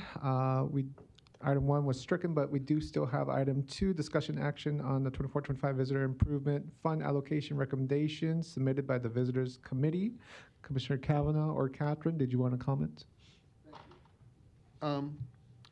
After long and diligent hearings and discussions by the Visitors Improvement Committee, they presented to us for approval a list of visitors improvement grants in the amount of $4,999,800 in grants. And you have attached to this resolution a list of those.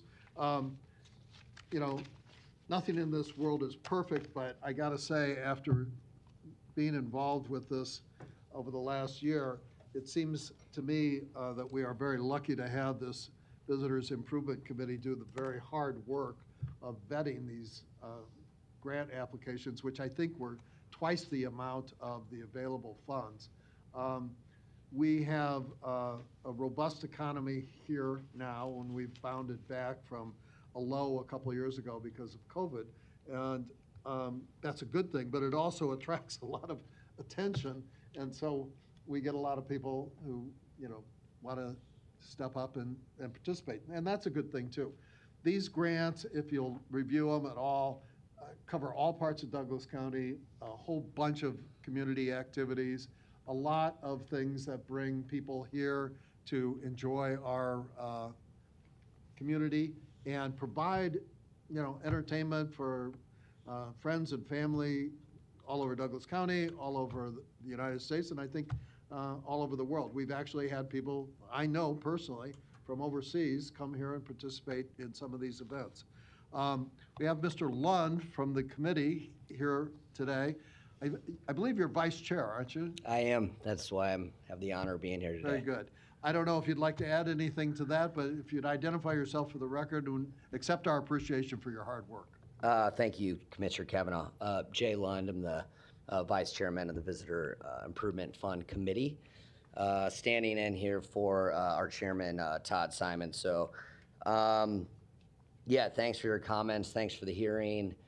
Just kind of wanted to add a couple things to that. I think Mr. Simon did a great job with the cover letter here. I've been on, I think this is just completed my fourth giving cycle or recommendation cycle for these, and I have to say it seems to have gotten better every single year, much more thoughtful. We have a system, I call it the matrix. We have a grading system, and I mentioned this in your hearing. Anecdotally, I was a previous applicant, and there was the process was pretty fuzzy from the outside looking in, and then I think COVID kind of helped to change some of that. So it's much more public now, very thoughtful, and just quick thanks to staff and the county law office and commissioners, and appreciate you having me here. Thanks. And I'm here for any questions if you like. Thank you. All right, with that, I believe the item would be to approve the recommendations today. Move to approve. Motion by Morgan, second by Kavanaugh. Yes. I want to thank Catherine Hall, who's great on this and gave me a super education in the intricacies of the Visitors Improvement Fund grant cycle. Thank you, Catherine. You went over and above the call of duty on this. Appreciate it. Thank you. We'll jump to Commissioner Friend and then Morgan. Thank you, Mr. Chair. Mr. Lund, yeah, thank you for being here, and make sure you pass on to the entire committee. Again, I don't speak for all the commissioners, but we do appreciate. I mean, it's thankless work. A lot of people want money. There's not enough to go around. I totally get it. One of the things that I wanted to, and that was just a thank you. I didn't necessarily have a question for you, but you're welcome if there's something hanging out here after I say this to speak to it.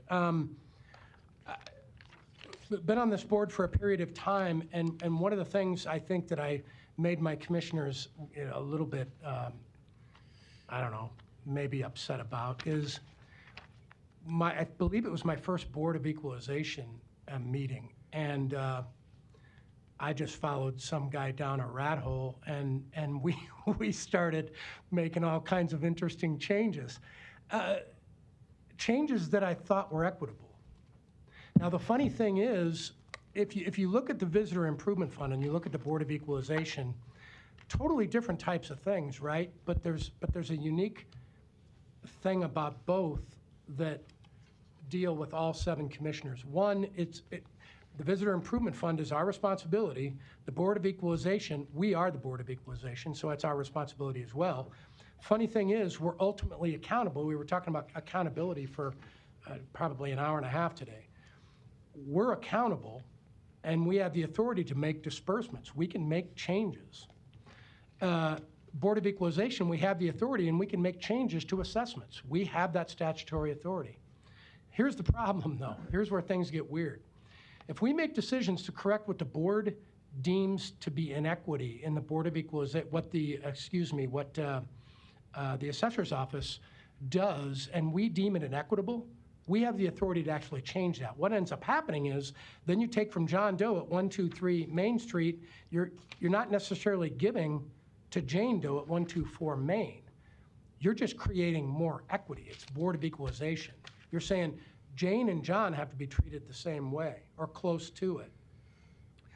The problem that we have with the Visitor Improvement Fund is we got $5 million. If we try to perform in an equalization manner right now and start changing what you guys do, we're taking money away from somebody else. that's not a perfect system. You know it's not a perfect system, I would guess. I know it's not a perfect system. I think most of the commissioners do too. Looking forward, and I think Commissioner Kavanaugh and I have talked a little bit about this, looking forward, to garner, for a board like us to actually garner more accountability in regard to process, we try to reduce the culpability, if you will. So in other words, maybe, and Catherine does a great job. I got all kinds of information over the last 2 weeks, probably more than I needed, but not enough to make rational decisions, right? And then we get calls and everything else. So I'm not telling anybody anything that they don't already know, but it's a quandary. I would love to say, you know what, let me start second guessing these decisions. I'm not capable because I didn't have the information. You guys sat through hours of this stuff, days of this stuff. So I would tell you, I would hope going forward that we don't necessarily have to receive those calls because we have a certain amount or a modicum of authority where we can say, let's have a better relationship with this, with you guys. I mean, we don't even talk to you until now. I mean, Jim does, but anyway, I guess where I'm going with this, I'm sort of uncomfortable, but at the same time, I don't know what to do about it. And now we got to just hand out $5 million and take the calls, I guess. So, Yes, Jay, sorry about that. I ran out of time. I will just add just a quick comment there. The applicants always have the opportunity to apply again next year.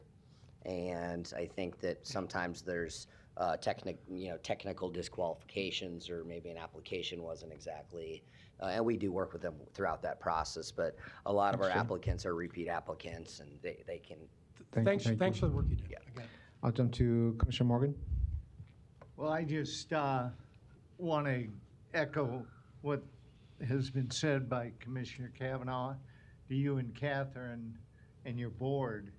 The difficult task you have, and they can come, as you said, next year and make that application again and show you why they should have more consideration or just plain consideration.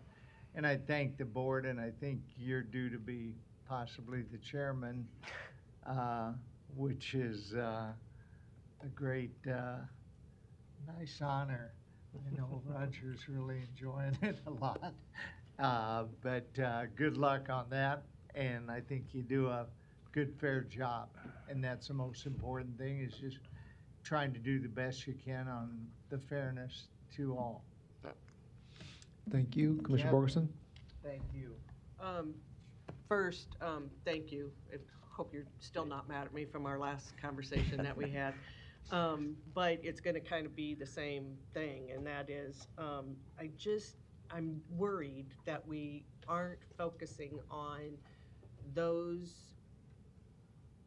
events, those organizations that actually are the true visitor attraction things.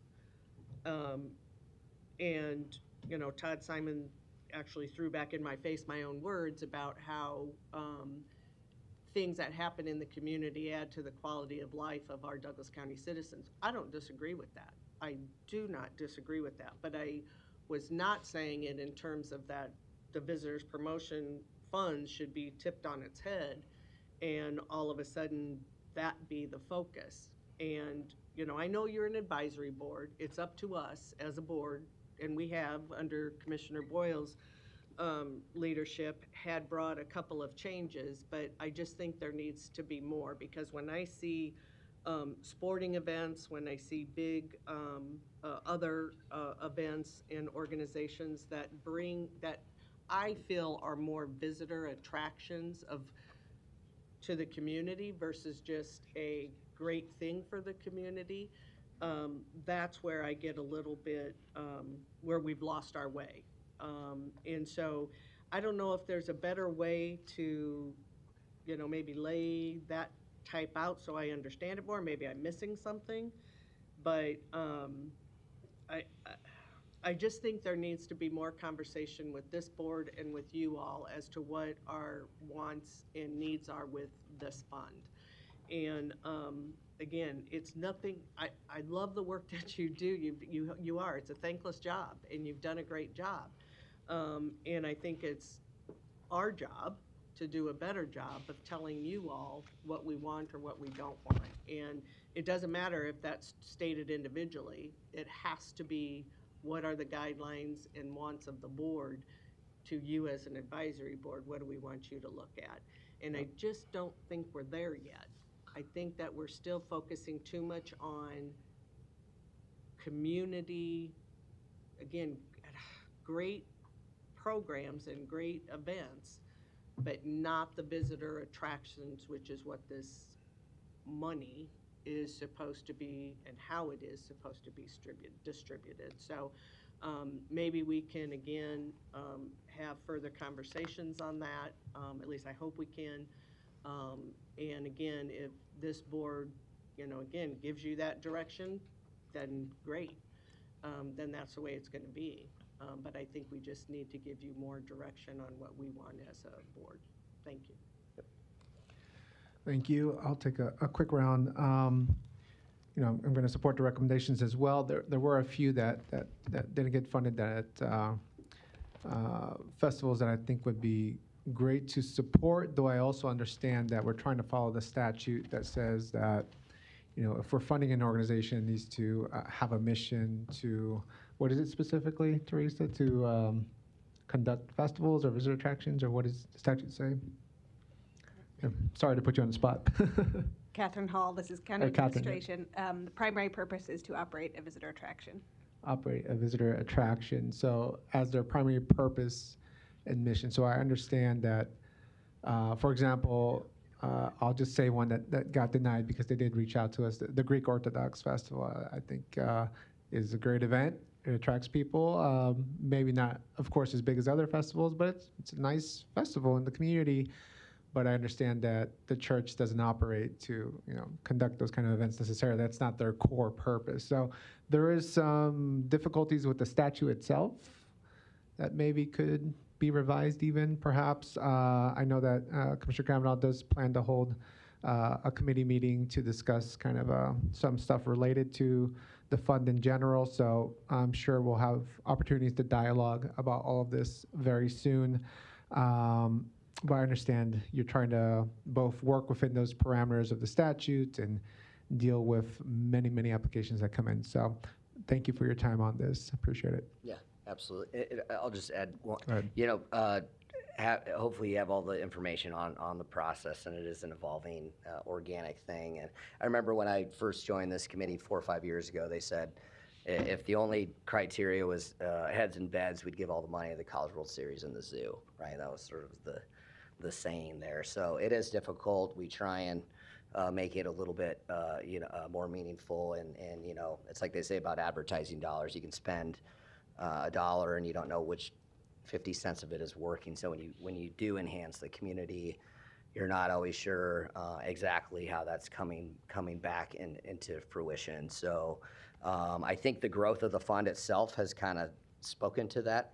Omaha continues to grow, visitors continue to grow. So work in progress, always happy to have the conversation.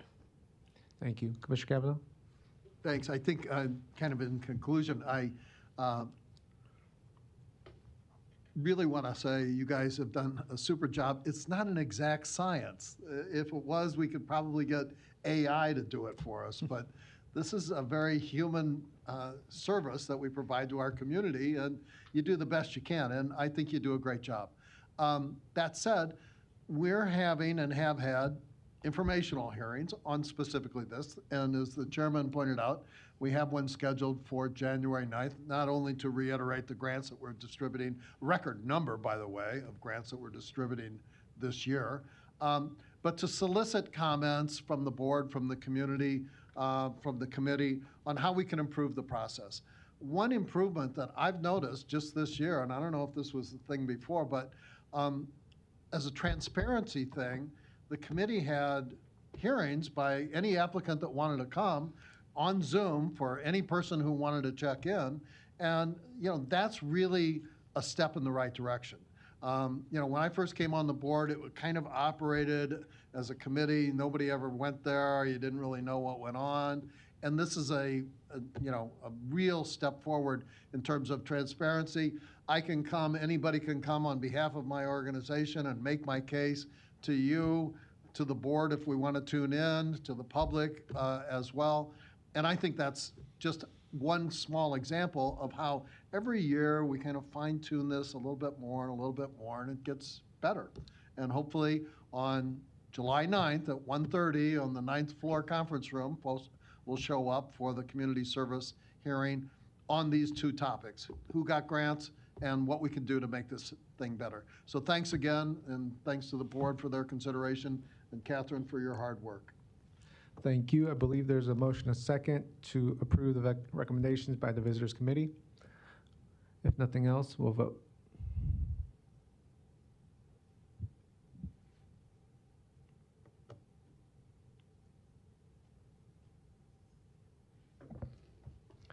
Motion passes. Commissioner Borgen abstaining, all other commissioners voting yes. Thank you.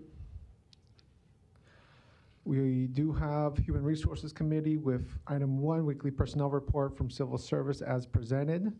We also have item 2, a resolution approving an agreement with Goldfinch Health for nurse navigation services. Was there any comment on this item before getting to a motion? Motion by Borgson, second by Rogers. Anything else? Otherwise, we'll vote.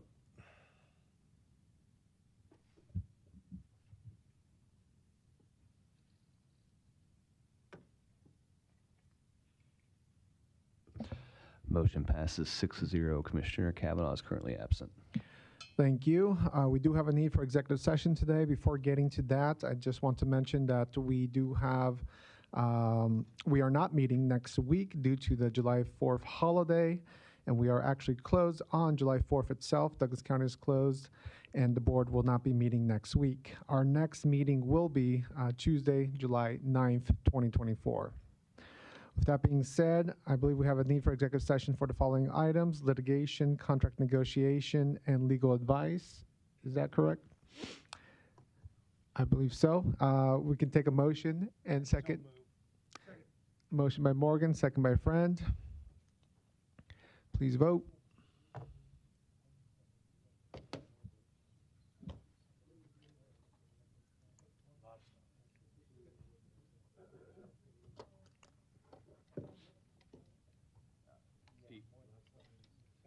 PJ and Commissioner Kavanaugh. PJ. Voting yes.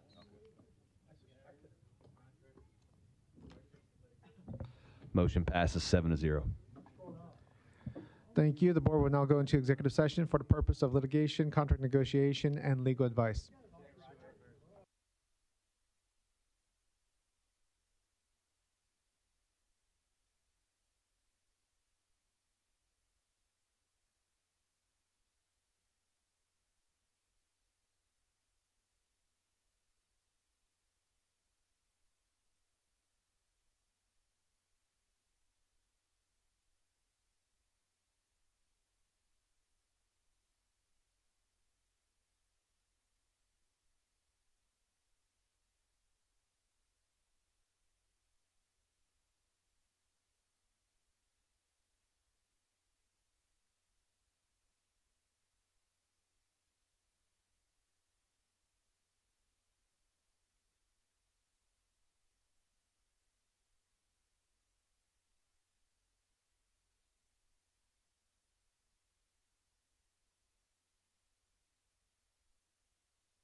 Testing.